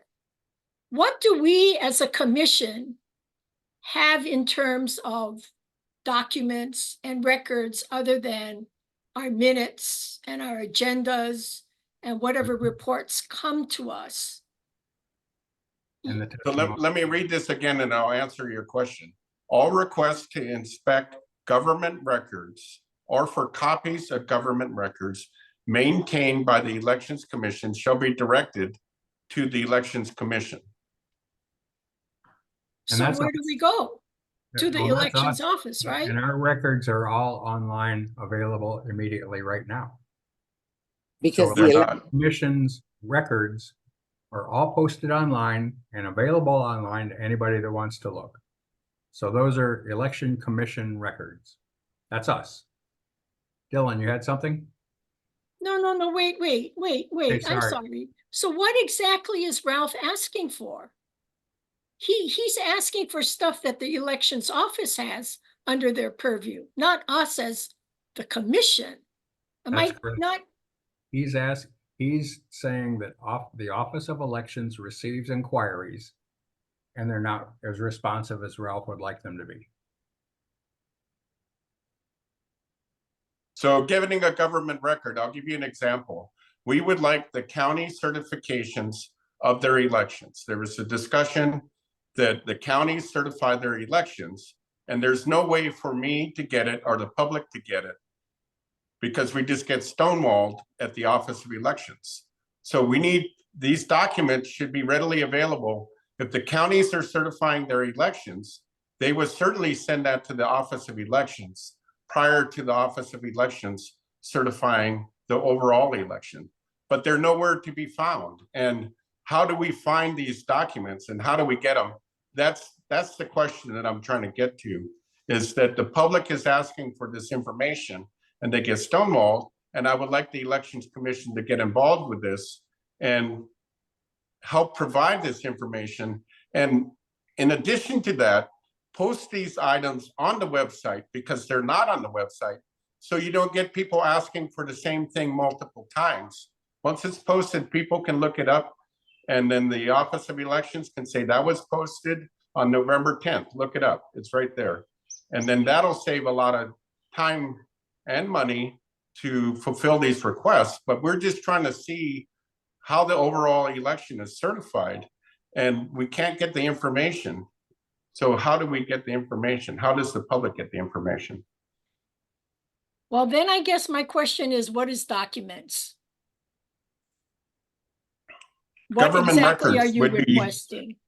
Government records would be like a certification of election. Yeah, but you're just saying information, right?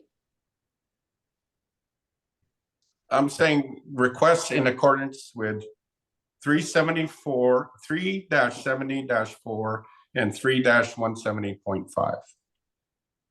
I'd like to just chime in that usually questions as to why an agency is doing something or how they are doing something, unless it's represented in a record, Chapter 92F does not require the agency to create the record to answer the questions. These are records that should be there. So is there a record from each county certifying their count in a report to the Office of Elections, Scott Nago? Is there a document, is that document created at the end of each election, certifying the election and documenting that to the Office of Elections from each of the county clerks? Is there such a document? Let me explain that by saying the two statutes. There's Please. HRS 11-155, which is certification of results, and HRS 11-156, which is certificates of elections. Now, in federal, state, and county elections, such as the regular scheduled primary and general, the Office of Elections does the certification for 11-155 certification of results. We also do the certification of elections for federal and state candidates, which is their certificates issued to each winning candidate to say that they were elected. The counties do the county candidates, as well as the charter amendment questions that passed. And I forgot to say that the state does the constitutional amendments. They certificate of results for the constitutional amendments. But as far as certifying the numbers, there's only one pursuant to 11-155 certification of results, which is done by the state in all joint federal, state, and county elections. So let me clarify that. The counties do not certify their election. No, they do not certify the results because under state law, the state is responsible for conducting the count of the ballots, so that therefore the certification for the results would come from us. The certification of elections, which is the certificate of the winners, is done by the county for county candidates as well as charter questions. So the state reports back to the counties what their count was. Yes, when we do the results, the election results, it's a report that the counties do have. So there's no checks and balances. There's no independent number from the counties. Enough editorializing. We're talking about receiving documents that are public record. Okay, so in this case, then that answers my question, which we need to take up at another meeting. But okay, if the counties under 3-70-4 and 3-175, we need to make it so when the public requests these records under those two administrative rules, that they get answered.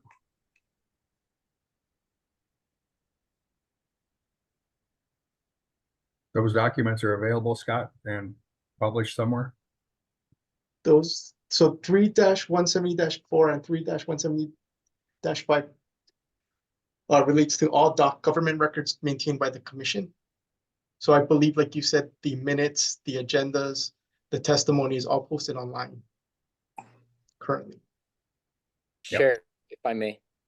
Please, Dylan. I think we're running into is as the election commission, right? Because we've always been in our roles and duties able to say we need this information from the Office of Elections, and the Office of Elections will present it, just like we're asking the county clerks to present their information for chain of custody and all those procedures. In that way, I think we do serve the public. When Ms. Taylor has submitted an inquiry from November 2022 and has not yet received a response, what is she asking for? Let us, as the Elections Commission, ask for that information, right? Which is what I think 3-170 or whatever is talking about, where we're now maintaining that information as well. So I think there's a mix of things. I think we're all after the same goal. Back to the original motion on the floor to direct the Office of Elections to respond in writing within 15 days.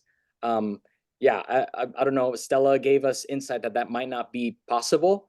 But I would say let's start advising the chief election officer and the Office of Elections to report to us when, I'd love to see what are all the questions that have come in and have they been answered? I'd like to be aware certified letter has not been answered for over 2 years now, or if Jessica, if you remember, an inquiry in September or July and didn't get a response till September. We should be aware of that kind of stuff so that we can go back and say, okay, Scott and team, I know you guys are busy, but please, we need to prioritize this because this is a member of our public community that has asked for a response and we're not giving them. In that way, I feel like we are responsible to govern the Office of Election in that level. In an advisory capacity. Yes. So can we amend the motion then, Dylan? To have the Office of Elections forward us that communication? That's the Office of Elections to forward all their communications to the Elections Commission is unreasonable. There's a lot of people asking a lot of questions of Office of Election, some not, and often overwhelming to the Office of Elections. If they have concerns, they can bring it to us and we can raise those concerns with the Office of Election and get the information as we ask for the metrics. But documents are Office of Information Practices available to anybody. Information and the interpretation of the laws, which may be asked of the Office of Election, may be beyond them and they're not in a position to answer. And it's a waste of time to pursue that because it's really not their kuleana. There are some documents all the documents are subject to the Office of Information Practices availability to the public. Asking for an opinion or an interpretation of the law or why the election turned out one way or another, those questions of the Office of Election would be overwhelming, in my opinion. Other comments? Yes, Ms. Papalimu. Oh, sorry, didn't put it down. I see you got your hand up again. I have a quick one, Chair. Yeah, Dylan? If Scott or any of our team can answer, do we keep any kind of like contact log, or someone comes into the Office of Elections with a question? Do you have a log somewhere that you keep that maybe that's something we can start sharing and being aware of, what's getting answered, what's left unanswered, that kind of thing? I don't know. I would hesitate to intrude on the operation of the Office of Election by this body, this election commission. We're there to advise in policy, but we're not there to ask the Office of Elections to answer every question that's asked of them. There's some opinions, there's some legal opinions that the Office of Election is not in a position to respond to. Dylan was asking for a log of those things. He wasn't, if we can get a log and they can be posted online. There's a lot of information that people are looking for that could be posted online. And a lot of information is online that people aren't pursuing, aren't doing their own research on. It's not the job of Office of Elections to do the research of the law of individual voters that have the questions. The questions are valid, and could be brought to this commission. What is the mechanism that would be put in place if somebody is not getting results going to the Office of Elections? They come to the commission. What is the mechanism? Do they approach an individual commissioner? Do they address it to you? How does that work? And the other side of that is unreasonable questions. Say, why didn't you vote for that? Why didn't you do that? Why didn't you? There's no what. You can't ask the Office of Election a bunch of whys about why the election turned out one way or another. They're responsible for maintaining the integrity of the election for every voter. Every vote counts. And that's Scott's responsibility. So in accordance with 11-155, let's use that example. So if the public wants to see the items that go into certifying the election, can those be posted on the line? So we want to see all the documents that the Office of Elections used to certify the election. Can that be posted? Well, they certainly can make the request under the Open Records Act, and we can provide it there. But as far as posting it online, I believe it's like 9,000 pages. We post it. Put a link up and let people click on it and go through it. Actually, from my experience with another board, I do know that all of the state websites have a limitation on space. And so they do need to be cognizant of that. And if they put too much on their website, I think it might either crash or it just might not be able to be posted. I do know that. Or a link could be provided. So that's something that needs to be addressed, Stella. If we have too many documents that our computers can't hold. Yes, that is a problem. Link. So restate the motion, please. I move that the Elections Commission direct the Office of Elections to respond in writing to all written inquiries within 15 business days in accordance with 317-4, 170-4, and 170-5. I'd like to ask you to change direct to advise. I don't think we have the authority to direct the Office of Elections any behavior.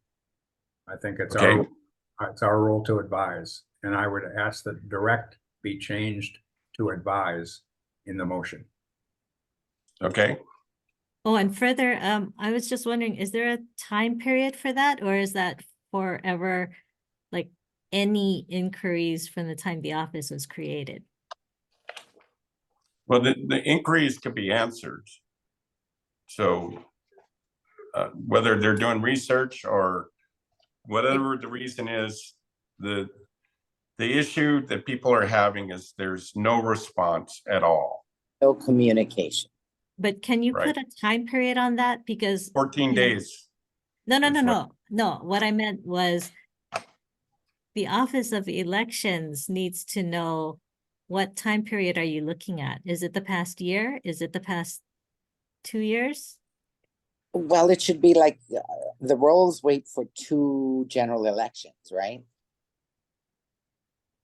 That's the rule for the rolls, the voter rolls. Just say starting from today.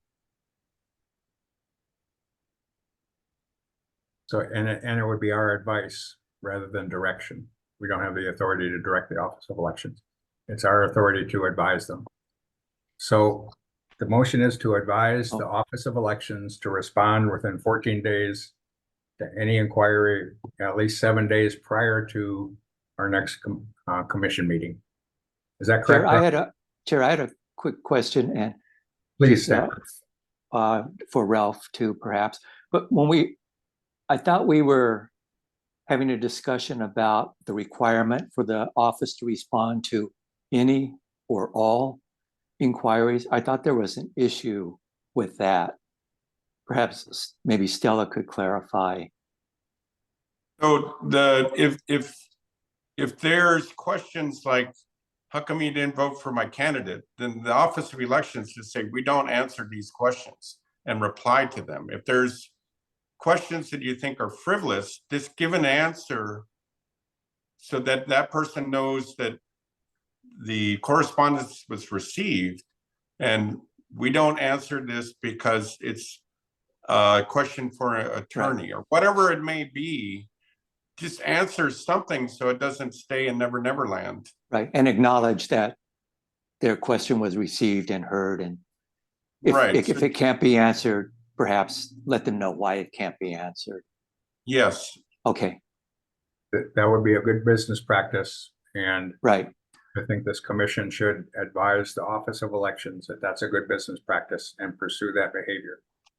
Is there any more discussion? Roll call, Mr. Chair. No, I'm sorry. I'm sorry to be, No, Cynthia, go ahead. okay, so Ralph is really talking about this this HAR 3-174 and 5, right, Ralph? Yes. But well, your in motion, addition to, but your motion is much broader than that, isn't it?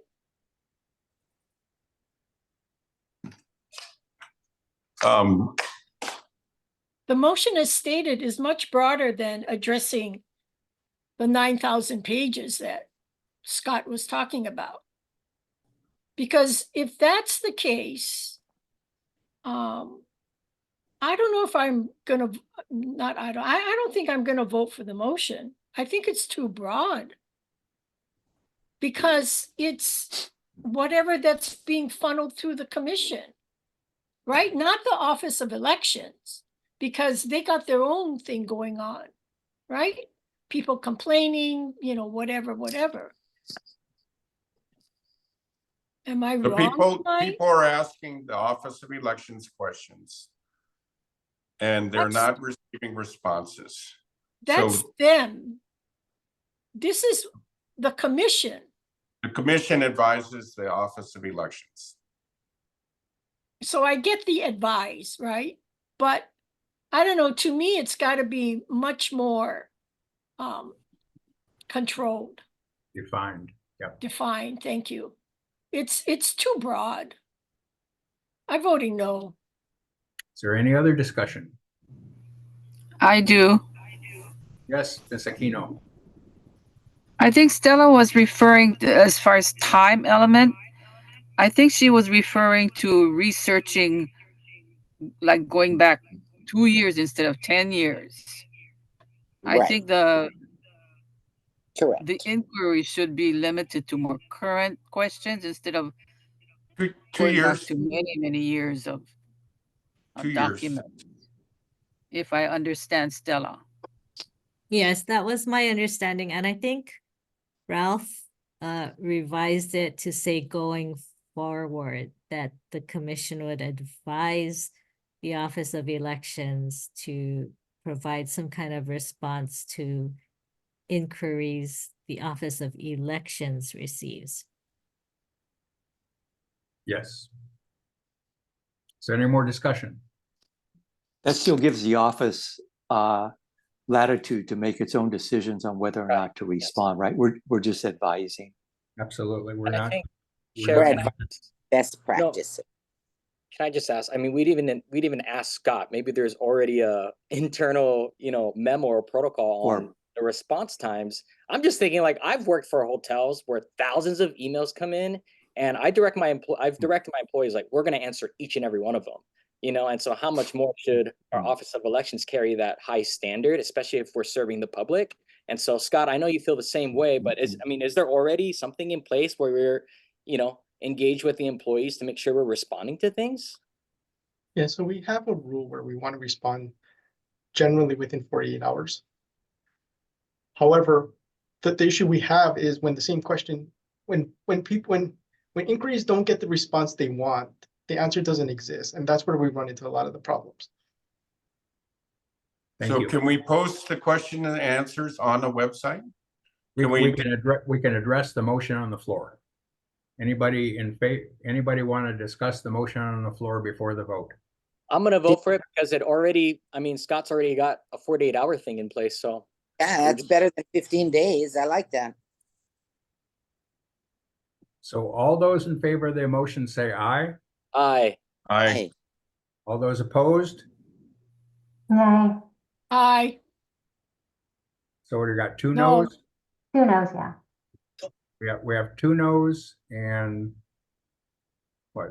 I didn't get to Right. respond before you called for the no All right. vote. I vote aye. We're voting now, Anita. And Chair, would you like me to do roll call? please, Commissioner Andrion, Aye. Commissioner Aquino, Aye. Commissioner Kushney, Aye.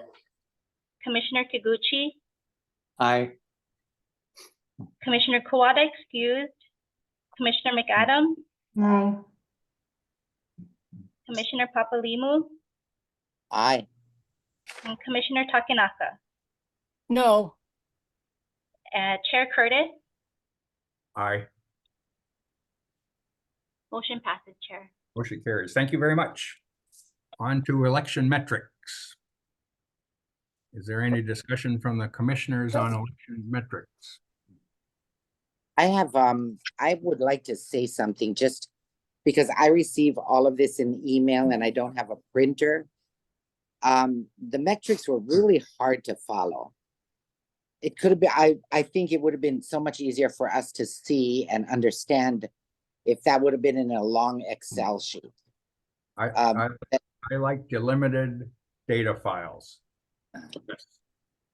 One Excel sheet could have had the 20, 22, the mailed out and the received and the not received all on one sheet. And for me, that would have been easier to get through it. But I read all 84 pages, so we're good. I have discussion on metrics. I would entertain a motion to receive this information in delimited data. Chair, I have some discussion, please. Yes, Ralph. So I think what the public is concerned about is the key to cheating on an election is to generate excess ballots that can be possibly re-voted. The metrics don't account for ballots that are not voted. So in each precinct, how many ballots are sent out that are not voted, that are out floating around? And that's the difference between the ballots sent and the ballots received. The difference is the ones not voted. Okay, well, that should be highlighted because that's a key concern of many in the public. that there's too many ballots floating around that can be possibly be voted. Yeah, mine were pretty good, pretty. I took my big island and I subtracted so that I could get all my numbers. So for the Office of Elections, Scott, I would ask for delimited data files on any metric in the future. Okay. There was also one of the testimonies submitted in writing about four people that were live out of state but still received and had ballots voted this time. There's one of the testimonies, one of the written testimonies mentioned something about that. Did you see that, Scott? So for the ballots are mailed to the mailing address on file. Yep. And state law requires that you have a Hawaii mailing address. However, you can request an absentee ballot if you're going to be traveling for the election cycle, where that ballot will be mailed to wherever you request it to be mailed at, just for that election cycle. And without having the details, I can't really speak. Yeah. And what's the body that maintains the voter list? So each individual county is responsible by statute for maintaining their voter registration rolls. And who determines the precincts, the districting? So the House and Senate districts are determined by the Reapportionment Commission. Reapportionment Commission. That's what I was asking for. Thank you. Okay. Yeah, because between 20 and 22, there was a reapportionment. And interestingly enough, the Big Island has almost 9 precincts with under 10 people. Most of them 0. And I don't know how they did that, but it was interesting to see that on the metric. I had noticed there, but. So the way that happens is because you have House lines, Senate lines, and then you have council lines, it creates a precinct. So each precinct has the same unique contest. And when you add all those layers on, there are pockets, what we call them, where there are 0 population. Oh, okay, thank you. So when you refer, Chair Curtis, on this question, or is there a question, or is there something we're receiving formally on this? What's in front of us? I'm not understanding this. Well, in prior meetings, we talked about election metrics and measuring the performance of the chief elections officer. And these metrics were part that, let's see, Dylan was very concerned with, as well as others, was the metrics of the election and the specific numbers, where usually it's just the results. Drilling down to these numbers, the ballots, the registered voters, the ballots sent, the ballots received, the ballots perfected, the ballots kicked out. And where is this? Where do I find what you're looking at? It's under item 6, election metrics. And Dylan mentioned it, and it's the numbers of the ballots that the Office of Election is responsible for. They're responsible for ballots. We asked for the metrics, every metric regarding the ballots in an election, not just the results. So that's where these things came from. Any other discussion on these metrics? Yes, Dylan, I have a question. Yes. Part of, and I think maybe I was misunderstood at the previous meeting. The metrics I was looking for were the metrics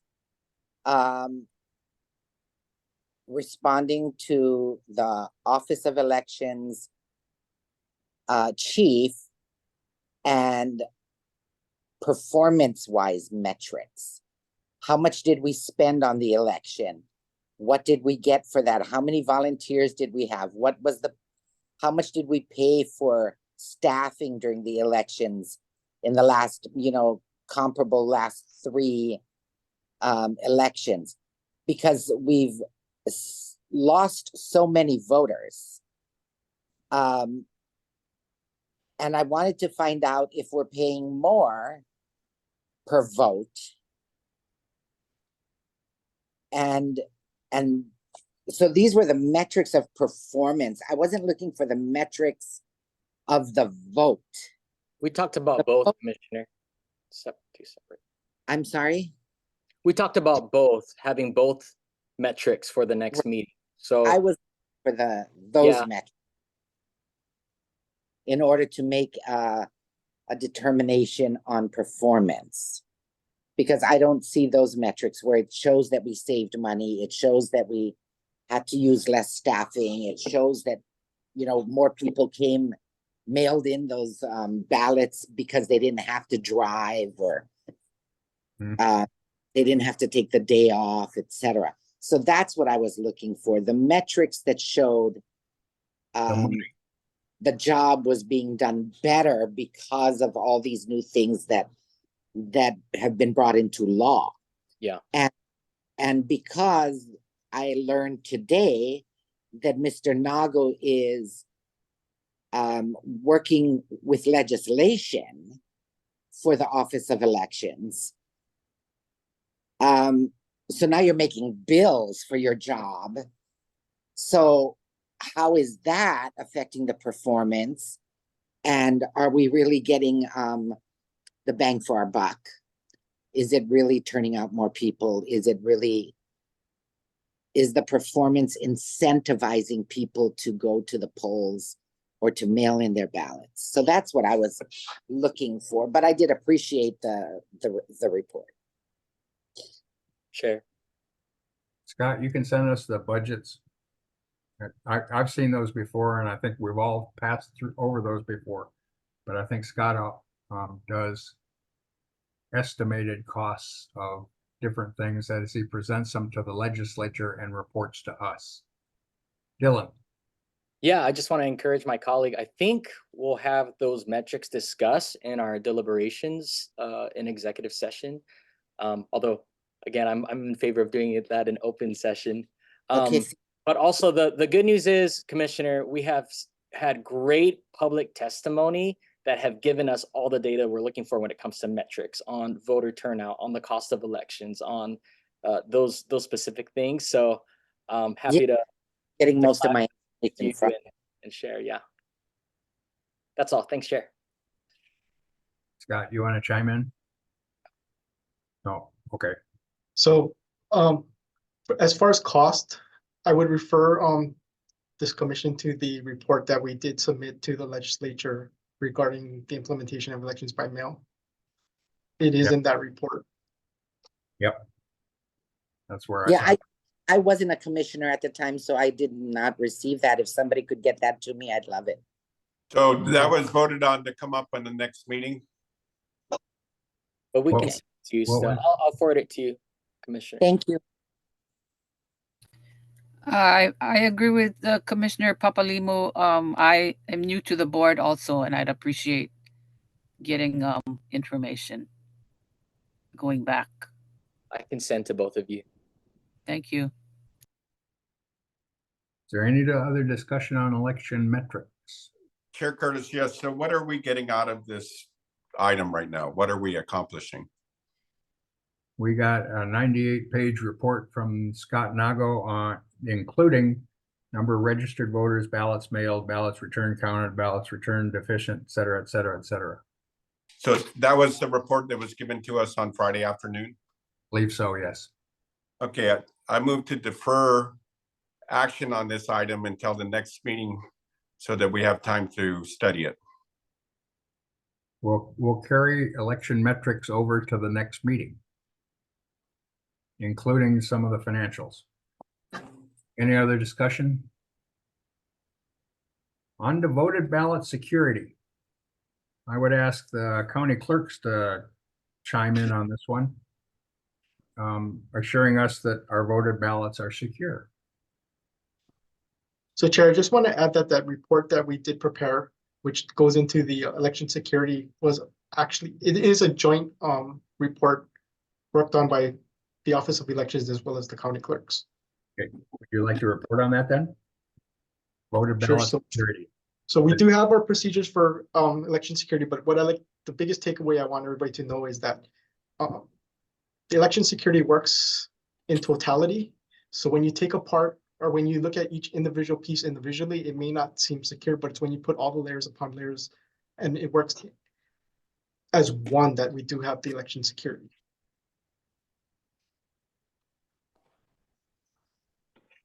Any comments by the commissioners? So I do, Chair. Go ahead, Ralph. So on election security and ballot security, I have asked the County of Kauai about their chain of custody documentation. In the 2020 election, their recordings of the ballots that they collected was 3,379 ballot difference from the number that the state reported. So they hand counted the ballots and they came up with basically 30,800 ballots. When they turned those over to the state reported 34,000 ballots. Now, I just happened to ask them for their chain of custody information, and they did not keep any chain of custody daily documentation, but they had a summary of the ballots that they collected. When I added up that summary, I found that there was a 3,379 vote count difference, which was almost 11% difference. And my question that started my whole quest on this, being on the elections commissions and finding out more about this, is how could they not know that there was a difference in the count? And what are your checks and balances for this? So when the county goes to a drop box, they don't count and record how many ballots they've taken out of the drop box. And I'd just like you to substitute ballots with the word $100 bill. So if we were getting $100 bills out of the drop box, there would be two people counting the $100 bills, and there would be a record saying we collected $12,000 from Princeville. And then we drove that back to Lihue, and that we turned in $12,000 from Princeville, and we turned in so many dollars from each drop box that we go to, and there would be a piece of paper that is accounted for, but we don't do that for our ballots. And there's no checks and balance. There's an item on the website of Office of Elections, and it says, how do we ensure that elections officials do not throw away our ballots? And the answer is that we keep chain of custody. But the County of Kauai has told me that they don't keep chain of custody and that there's no law requiring them to keep chain of custody. So that's for starters. That is just taking that by itself. So if we don't know how many dollars they're collecting, how do we know what the total is supposed to be after we hand them over to the state? There should be some kind of check and balance mechanism just for that first point. And this was your argument heard by the courts? No, I did not bring that up to the courts. So Chair, I'd just like to note that our report does address the fungible and non-fungible ballots. Ballots are unique, so they can be tracked. Voters can definitely track their ballot to make sure that it was received. That's why I say you have to take everything into totality and not just take individually when you get the whole security of the elections. So Chair, I'd like to address that. So what he's saying is that voter signature verification is what proves how many ballots are. And let's compare signature validation to checking serial numbers on dollar bills. The question is, how many dollar bills did we pick up to compare the numbers to, the serial numbers to? So the discrepancy is 3,400 ballots from Kauai to the state of Hawaii. Scott, what happened there? I believe it was an election day issue where on election day, they weren't counting the number of ballots that they took out of the places of deposit. So therefore, that was the discrepancy. Thank you.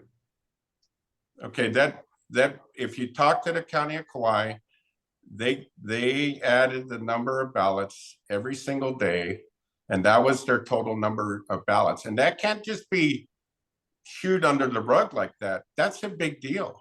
Our county elections, our county council is decided by 100 votes.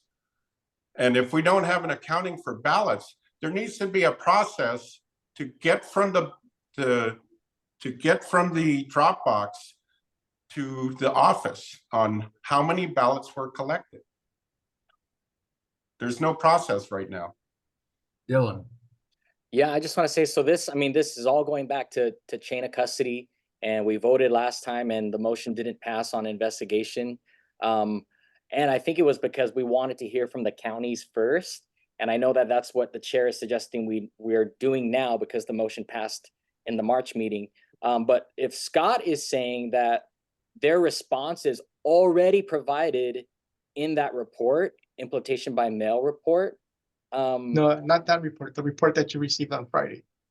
In the report that we received on Friday, and if that suffices their response, then the procedure for the commission, when they're deciding on investigation, is to hear from both sides and then decide if they want to investigate. So what I'm hearing is we have from both sides now because of the report that was provided to us.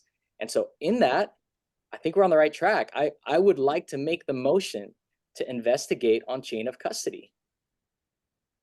Second. Discussion. So I'll discuss my time as a volunteer, because I was an observer for the elections at the voting service center here on the Big Island. And my job as an observer was to stay until the end, till everything got picked up. My problem with that is that they were picking these huge boxes up with all of these ballots that were dropped off at the service centers, and they were not in dual. There were not two people. It was just one county worker throwing it in a van and driving off with it. And when I stopped them and said, ballots are always supposed to be transported in dual. And they said, oh, no need, we're only going across the street. Doesn't matter where you're going. And so one of the other people jumped in with him to go right across the street.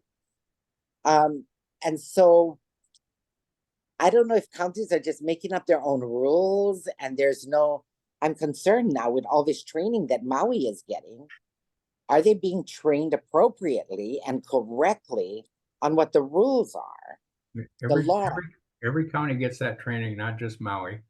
That's what I'm saying. Are they, but I'm seeing. The motion is for an investigation into I what have discussion, Chair. specifically the chain of custody. Yes, that's what I'm discussing, chain of custody. Thank Chain you. of I would ask the county of Maui, Moana Ludi, would you care to offer us your ballot security procedures? I'm sorry, did you not want me to continue my discussion? You made your point. Oh, I hadn't even gotten to the end. Okay. No, you made your point, and your concern is valid, and we've heard it. I'd like to hear from the county of Maui if she's willing to offer testimony, or Scott in lieu of her. I don't think Kauai's here. I don't think Honolulu's here, and I know Big Island's not here because he has a council meeting.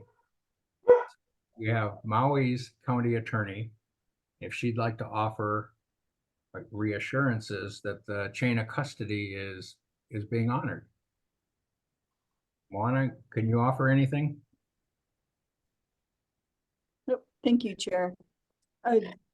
Well, we obviously are going to comply with all the legal requirements. If you don't know this, my deputy and I are licensed attorneys. So it is very important to us, of course, to comply with the law. And as I stated earlier, this is our first election. So we are relying on the law and also the guidance of all of the other clerks in the state in making sure that we're all in uniformity with the way that we comply. Thank you. Scott, you have anything to offer?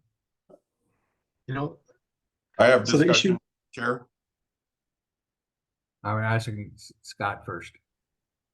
okay, so we do have meetings, like Moana mentioned, where we do have all the counties in, and we do, so the counties do discuss county matters such as, what they're responsible for, and we discuss what the state is responsible for, and in this matter, this is a county responsibility, but for the most part, like Moana said, everybody does follow the law. Ralph, you had something? So all of these audit processes, when we're talking about them, I would like people to evaluate if the audit process. Well, the audit's something else. If we're dealing with chain of custody. The audit's a different issue. This is okay, chain of custody process, if the item was cash, how we would handle it. So audits are chain of custody independent, how would we handle cash? And those are the We're procedures. not talking about cash, we're talking about votes. We're talking about chain of custody of the voted ballots. And an investigation of that and how the voted ballots, the discrepancy of the 3,000 some ballots between Kauai and the Office of Elections. You know, the investigation, we have to define this investigation, and the chain of custody is one of the things, and the indication is the discrepancy in votes between Kauai and the Office of Elections. We should perhaps limit our investigation to that discrepancy and flesh it out with a chain of custody proof one way or the other to validate or recognize the deficiencies of the processes that we've applied to mail-in voting versus in-person voting. That was only 2 cycles ago, and we were going to do it just on Kauai, but then powers that be and the deciders are the representatives, the senators and the representatives are the ones that make the laws. They're the ones that do this. And our investigation needs to be specific and targeted. And the chain of custody is one of the things that leads up to the discrepancy in the voted ballots between Kauai and the Office of Elections that you've indicated. So Yes. the discussion is this investigation. Yes, Dylan. Chair, last point. I'm in favor of both. I think we can make it a broad investigation because, as you said, all the counties are receiving the same training. So why not hit them all at once, get things through all at once?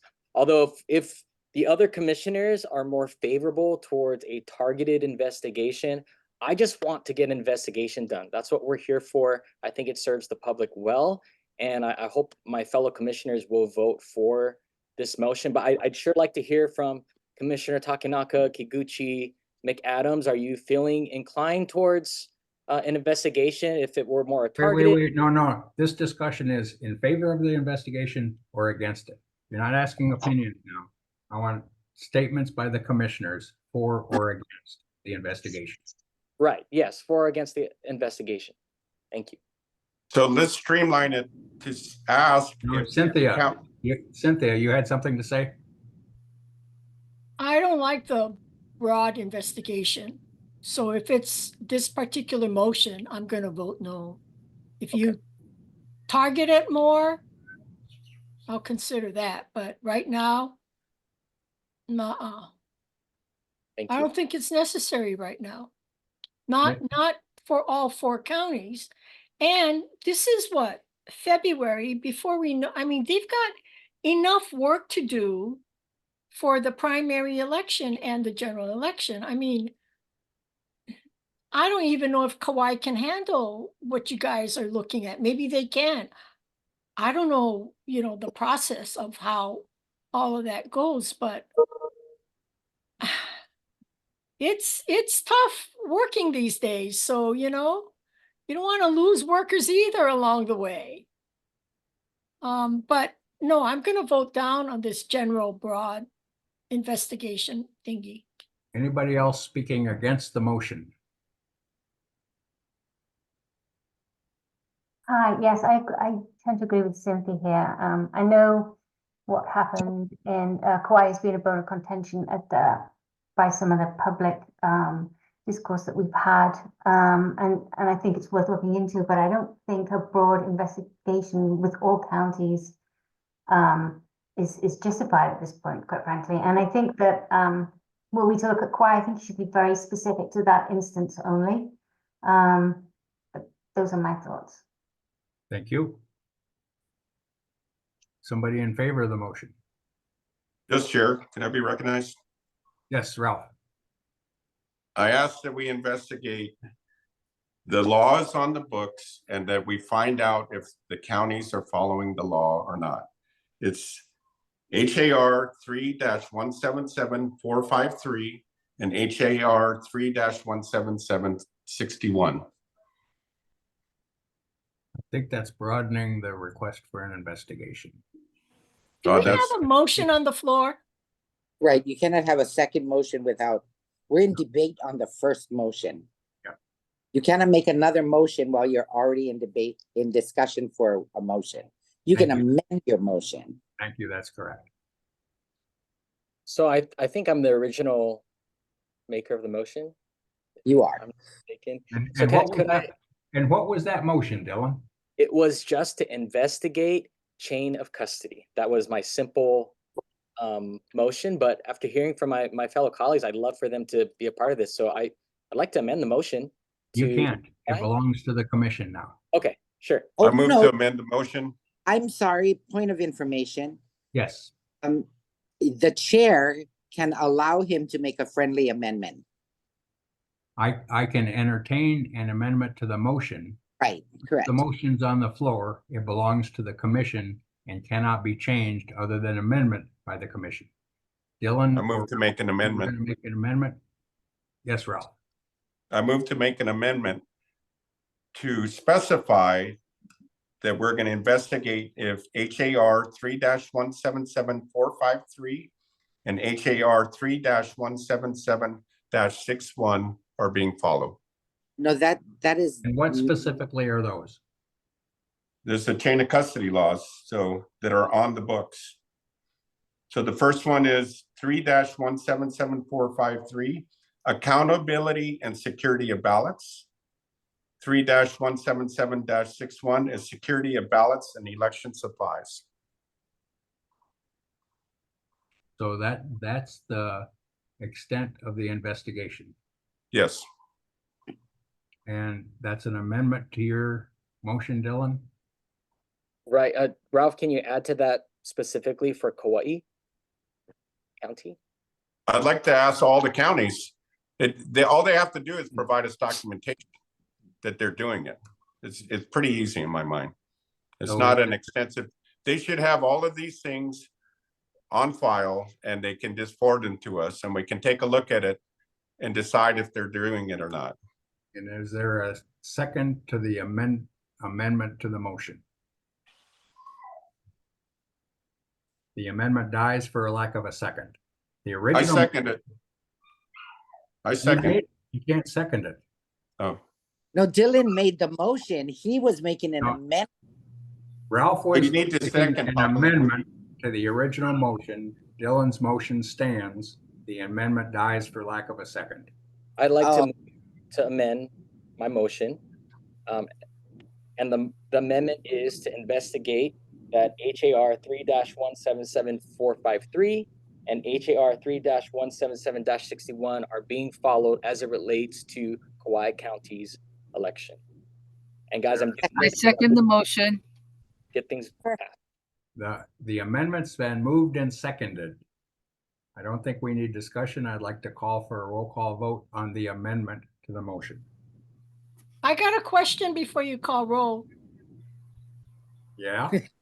So Scott Nago, do you know how much time this is going to take for the staff of Kauai to generate? I wouldn't know.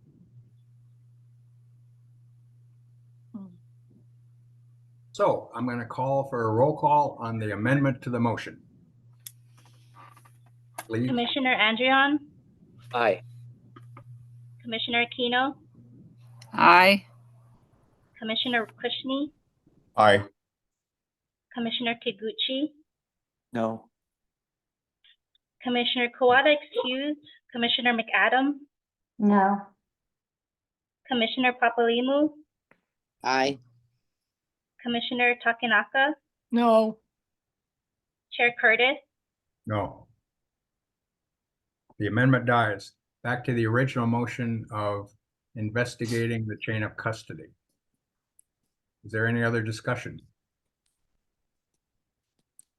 Can I have a roll call on that one? Before that- you do the roll call, could you read the original? Dylan, original motion, please.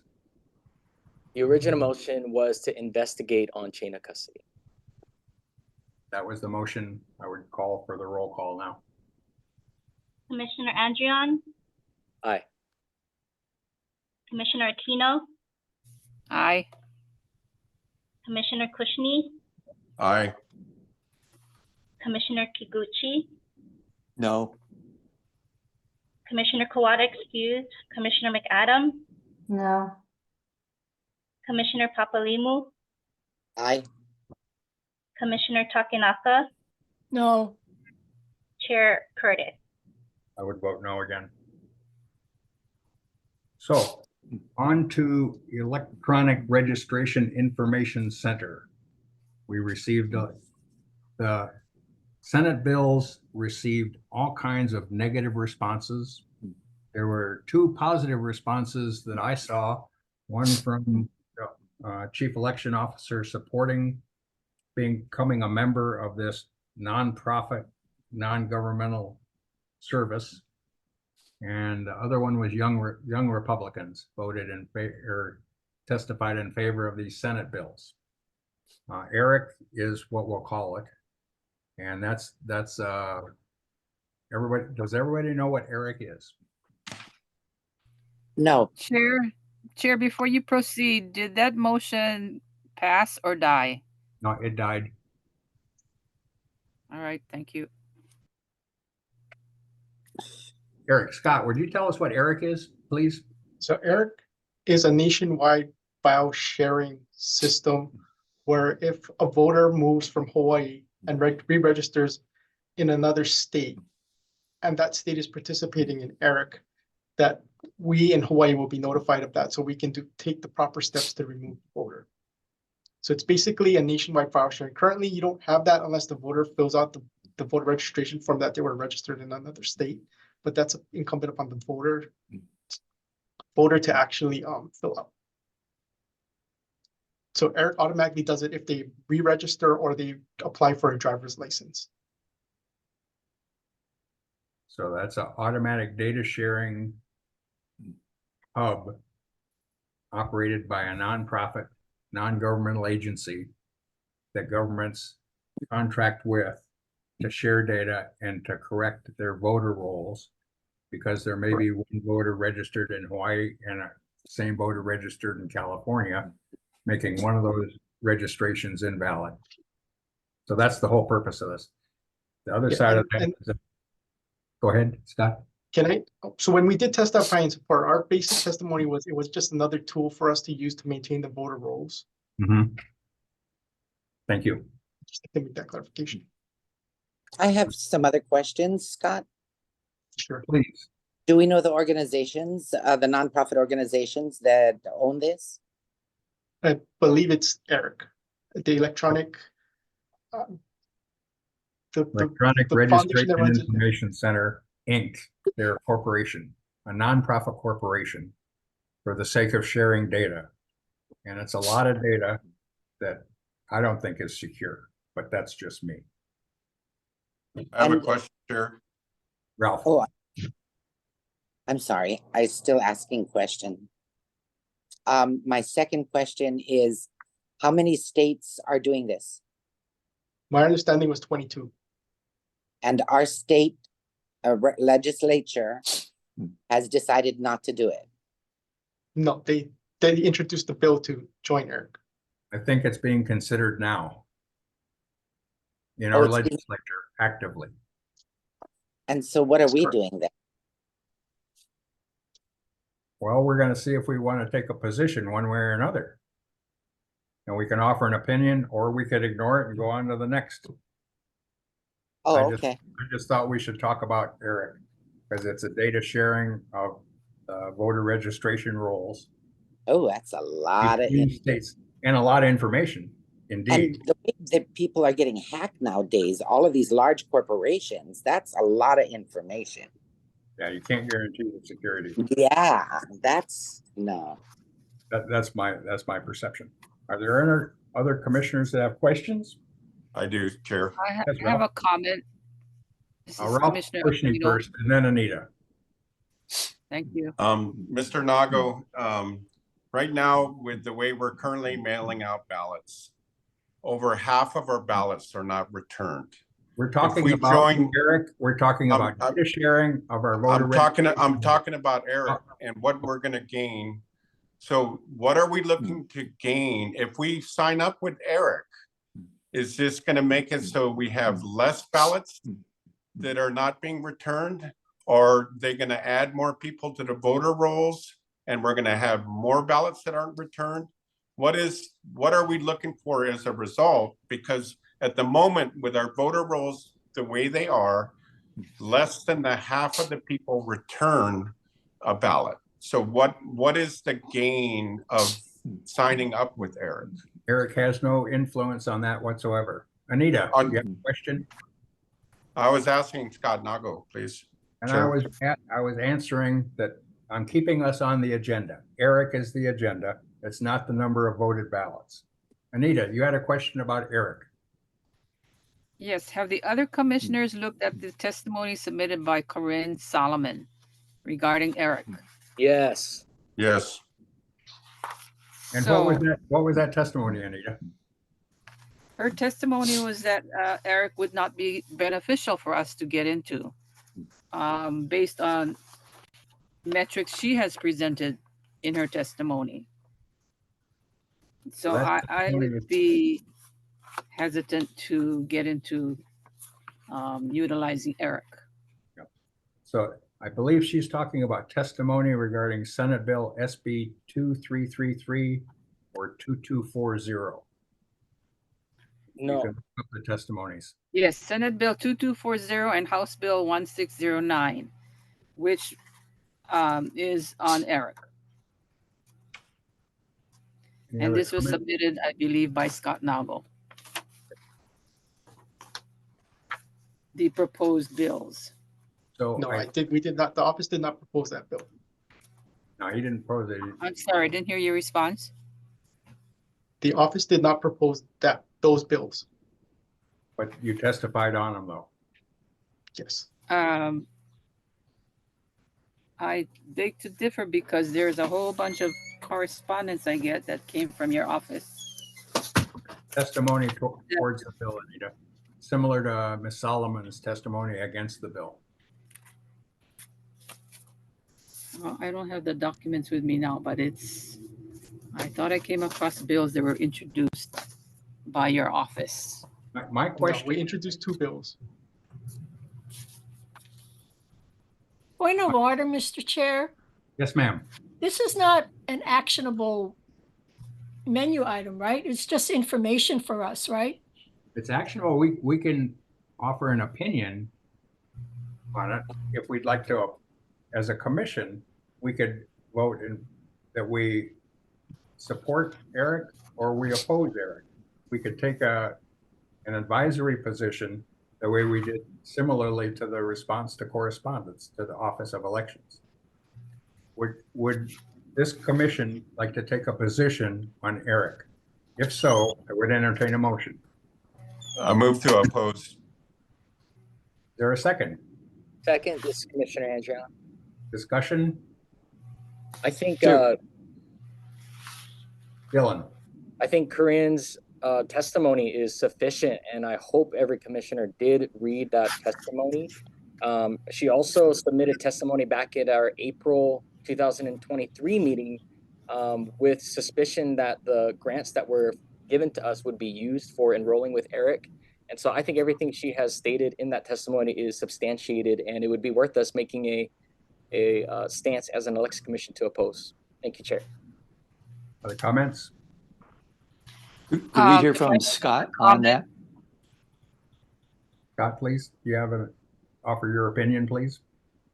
So Eric would allow us or assist us in maintaining the roads. It wouldn't be the be all end all. It would be one of just many tools we would use to keep our roads clean. One which would be we would still have to follow the National Voter Registration Act, which Federal National Voter Registration Act, which specifically spells out how voters can be removed. What Eric does is it alerts us to these voters so we can start the process sooner rather than wait for the mail outs, like the yellow cards or any return mailing that the state sends out or the county send out. Eric would allow us to start the process sooner, but we'd still have to follow the process of removing voters, and we couldn't just automatically remove them. I have a question to that, Chair. Ralph. So what do you, if the state, so what you're implying is the state is not doing a good enough job of keeping our voter registration clean to expose our information to a private vendor. What is our gain on clean voters? How many voters do you expect to clean out for having that exposure of everybody's information to a third-party vendor? What's our gain versus our risk? So our gain is anytime somebody moves and applies for a driver's license and moves to the mainland, applies for a driver's license, we'll be notified so we can start the removal process. Currently, we would have to wait until we either mail out the ballots or we mail out their voter registration card to start that process. Eric would allow us to start the process a lot sooner. What is a number? What are you anticipating for? What is the metrics of this? Are we talking about 10 voters or 10,000 voters? I mean, you saw the news where the state is losing residents moving to the mainland. I mean, after the Maui fire, you have residents moving to the mainland. So all those kinds of things would be caught in ERIC if they move to a state that was participating in ERIC. Papalia. Yes. Yes. Question. So military. Your local military, people sign up for the military, they join, they move. Let's say they go to Iowa, one of the places where you can get a driver's license there, but you don't have to be a registered voter because you're in the military. So I can keep my voter registration in Hawaii, but I have my license in Iowa because I changed it. And you're saying that getting a driver's license in another state would automatically remove me from the voter rolls in Hawaii? That's not what I said. What I said was it allows us to start the process. So we would mail a form we'd mail a mailing to that voter that's forwardable, and that voter can opt to stay at register. So doesn't that how give you much time? more work? Wait, Ralph. Ms. Papalimo, you were finishing up? So it just notifies you earlier that somebody moved away. That's basically what it's doing. Yes. And it allows us to start the process. We still have to follow the federal law, which says you mail a mailer to them and that person can re-register or keep their registration. But if they don't, and they all intended to move to the mainland, that's where that process would come into place. Oh, I don't know about that. Anita, you had a question? Yes. Getting back to Ms. Solomon's testimony, she stated that the top 3 out-migration states of Hawaii going out are Texas, California, and Florida. None of these states are ERIC member states. So that wouldn't help. And Mr. Naga, you stated that your office was not the one submitting Senate Bill 2240 and 1609. It's printed right here. I'm looking at it. Testimony of the Chief Election Officer, Office of Elections to the Senate Committee on Judiciary on Senate Bill number 2240 relating to elections. Anita, he said they didn't sponsor him. He did testify on him, but we didn't sponsor him. A representative and a senator sponsored those bills. Okay, they may have sponsored it, but he was the one who positively testified on it. Yes, yes. Technically, maybe you didn't submit it, but you are supporting it. And if we are to look at Ms. Solomon's testimony, I don't feel like we should be agreeing with this. How much does this submission. cost us? Are there any other commissioners that would like to speak in favor of Eric? Good question. So, Scott, did you have or take a look at any concerns your office had regarding the security of Eric? Yes. And there are still 20, I believe it's 22 states that are still in ERIC, are participating in ERIC. And my understanding is if security wasn't of the utmost concern for ERIC, you wouldn't have those 22 states. Thank you. The motion on the floor is to oppose Eric as a commission. And I would call for the roll call now. All those in favor of opposing Eric, vote aye. Aye. Aye. Let's roll call this one. Oh, Commissioner Andreon, Aye. Commissioner Aquino, Aye. Commissioner Kushney, Aye. Commissioner Kikuchi, No. Commissioner Kawada excused, Commissioner McAdam, No. Commissioner Papalimu, aye. Commissioner Takanaka, No. Chair Curtis, Aye. And the vote? I didn't keep motion the passes. motion passes, so the commission is making a statement that we oppose Eric. Now, the commission will be going into executive session to discuss pursuant to section 92-5 AB Hawaii Revised Statute. The commission anticipates going into executive session to discuss the approval of the executive session minutes of January 16th, 2024. And the commission anticipates going into executive discussion to discuss and evaluate the performance of the reappointment of the chief elections officer. I would invite Scott to join us in executive session, and we'll take item B first. Chair Curtis, I have a point of information. The vote is I would entertain a motion to go into executive session. Chair Curtis, I have a point of information. I would ask for a motion to go into executive session. So move, Cynthia. I have a point of order. Is there a second? Second. Second. All those in favor of going into executive Discussion. session? Aye. Discussion, Dylan. What do you have to offer? Yeah, I just want to, I know we're going to go into executive session, and I just want to say, I really feel like we should be doing this in open session. But outside of that, Chair, you asked for us to submit ideas on evaluation as public testimony. And I did submit that. And I just wonder if the public received that, because I didn't see it in the packet meeting. But if it's okay with you, could I share a link to my ideas in the chat now so the public can see? Not right now. That was for discussion and for consideration. It wasn't for distribution. I filled mine out for me. You filled yours out for yours. I don't want to publish that until after executive session. Ralph, you had something? Yes. Has the chief elections officer petitioned the elections commission for reappointment? Informally, yes. Is there a formal, so he has not formally petitioned? He's asked to be reappointed. But have we heard him? Who's heard him? We're going to hear him in executive session. Can the public hear him and then state his reason why he does not want to go into executive session, please? No. The employee has the right of confidentiality and privacy, and he's exercised that. You asked if he's petitioned for reappointment, and he's continuing on his job until we say otherwise. So there's a motion to go into executive session. All those in favor say aye. Aye. Aye. Aye.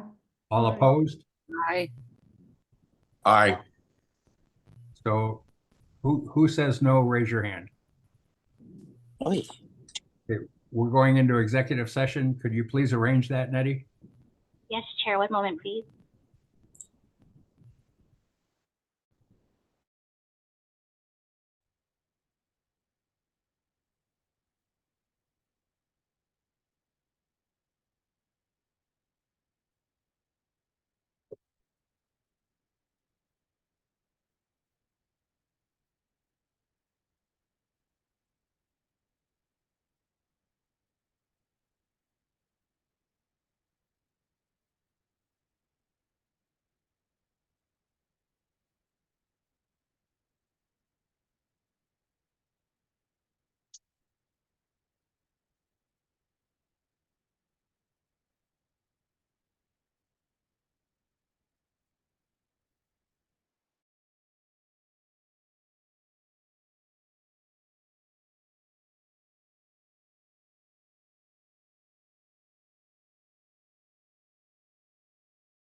Chair, we are back in open session.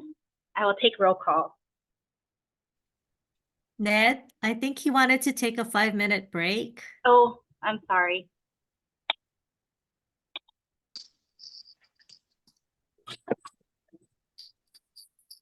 Chair, you're on mute. We'll reconvene at 5:20. We're taking a short break.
It's 5:20. We'll call the Elections Commission of the State of Hawaii back to order. Coming out of executive session, I would entertain a motion to approve the executive session minutes of January 16th, 2004, ratifying what was decided in an executive session. I would entertain a motion. I think we voted on that, didn't we? Yeah, but we have to do it. We have to do it in open session. Okay, so moved. This is Commissioner Andrion. Seconded, Commissioner Papalimo. Is there any discussion on approving the executive minutes of January 16th, 2024? All those commissioners in favor say aye. Aye. You got to be off mute, Cynthia and Ralph. Okay. So the executive session minutes of January 16th have been approved. The second part is Scott Nago's reappointment or not. I'd entertain a motion. This is Commissioner Andrion. I move to not reappoint Scott Nago as Chief Election Officer. Is there a second? Commissioner Papalimo, second. Discussion. Enough said. I would ask for a roll call. And this vote is to not renew his employment. Ned, could you take a roll call? Commissioner Andrion, Aye. Commissioner Aquino, She just had trouble and got kicked out. Something happened with her. Oh, can you give us a thumbs up, Anita? I'll come back to Commissioner Aquino. Commissioner Kushney, Aye. Commissioner Kikuchi, No. Commissioner Kawada excused, Commissioner McAdams, No. Commissioner Papalimo, Yes. Commissioner Takenaka,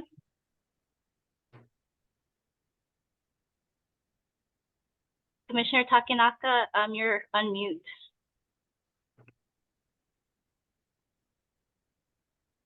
How about now? Yes, we can hear you now. Okay. What's the vote? The motion is to not renew Scott's employment. Not renew. No. Chair Curtis, No. Commissioner Aquino,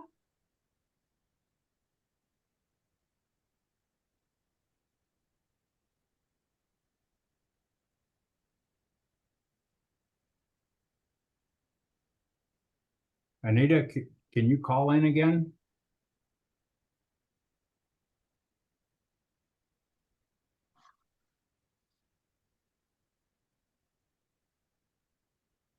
She votes yes with a thumbs up. So the motion does not pass. And that leads to Scott Nago's reappointment. Is there any other business before the commission today? Was that 4-4? Was that a tie? Is that why it does not pass? That's correct.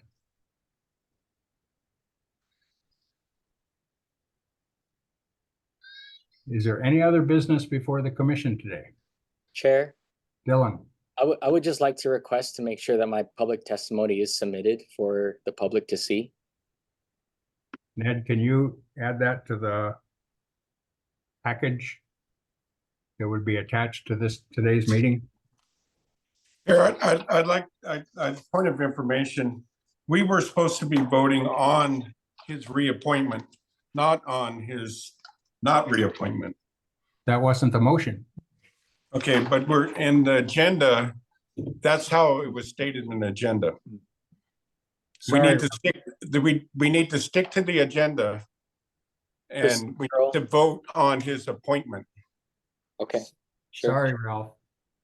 The vote was not to reappoint him, and that vote did not pass. I appeal the That ruling of the means that chair. his reappointment continues. I appeal the ruling of the chair. Are you just saying just for procedure, Ralph? Yes, I appeal the ruling of the chair and you guys can second it. Yeah, I second, just to make things clean. I think that's, That's a point of order. And what rule am I not following?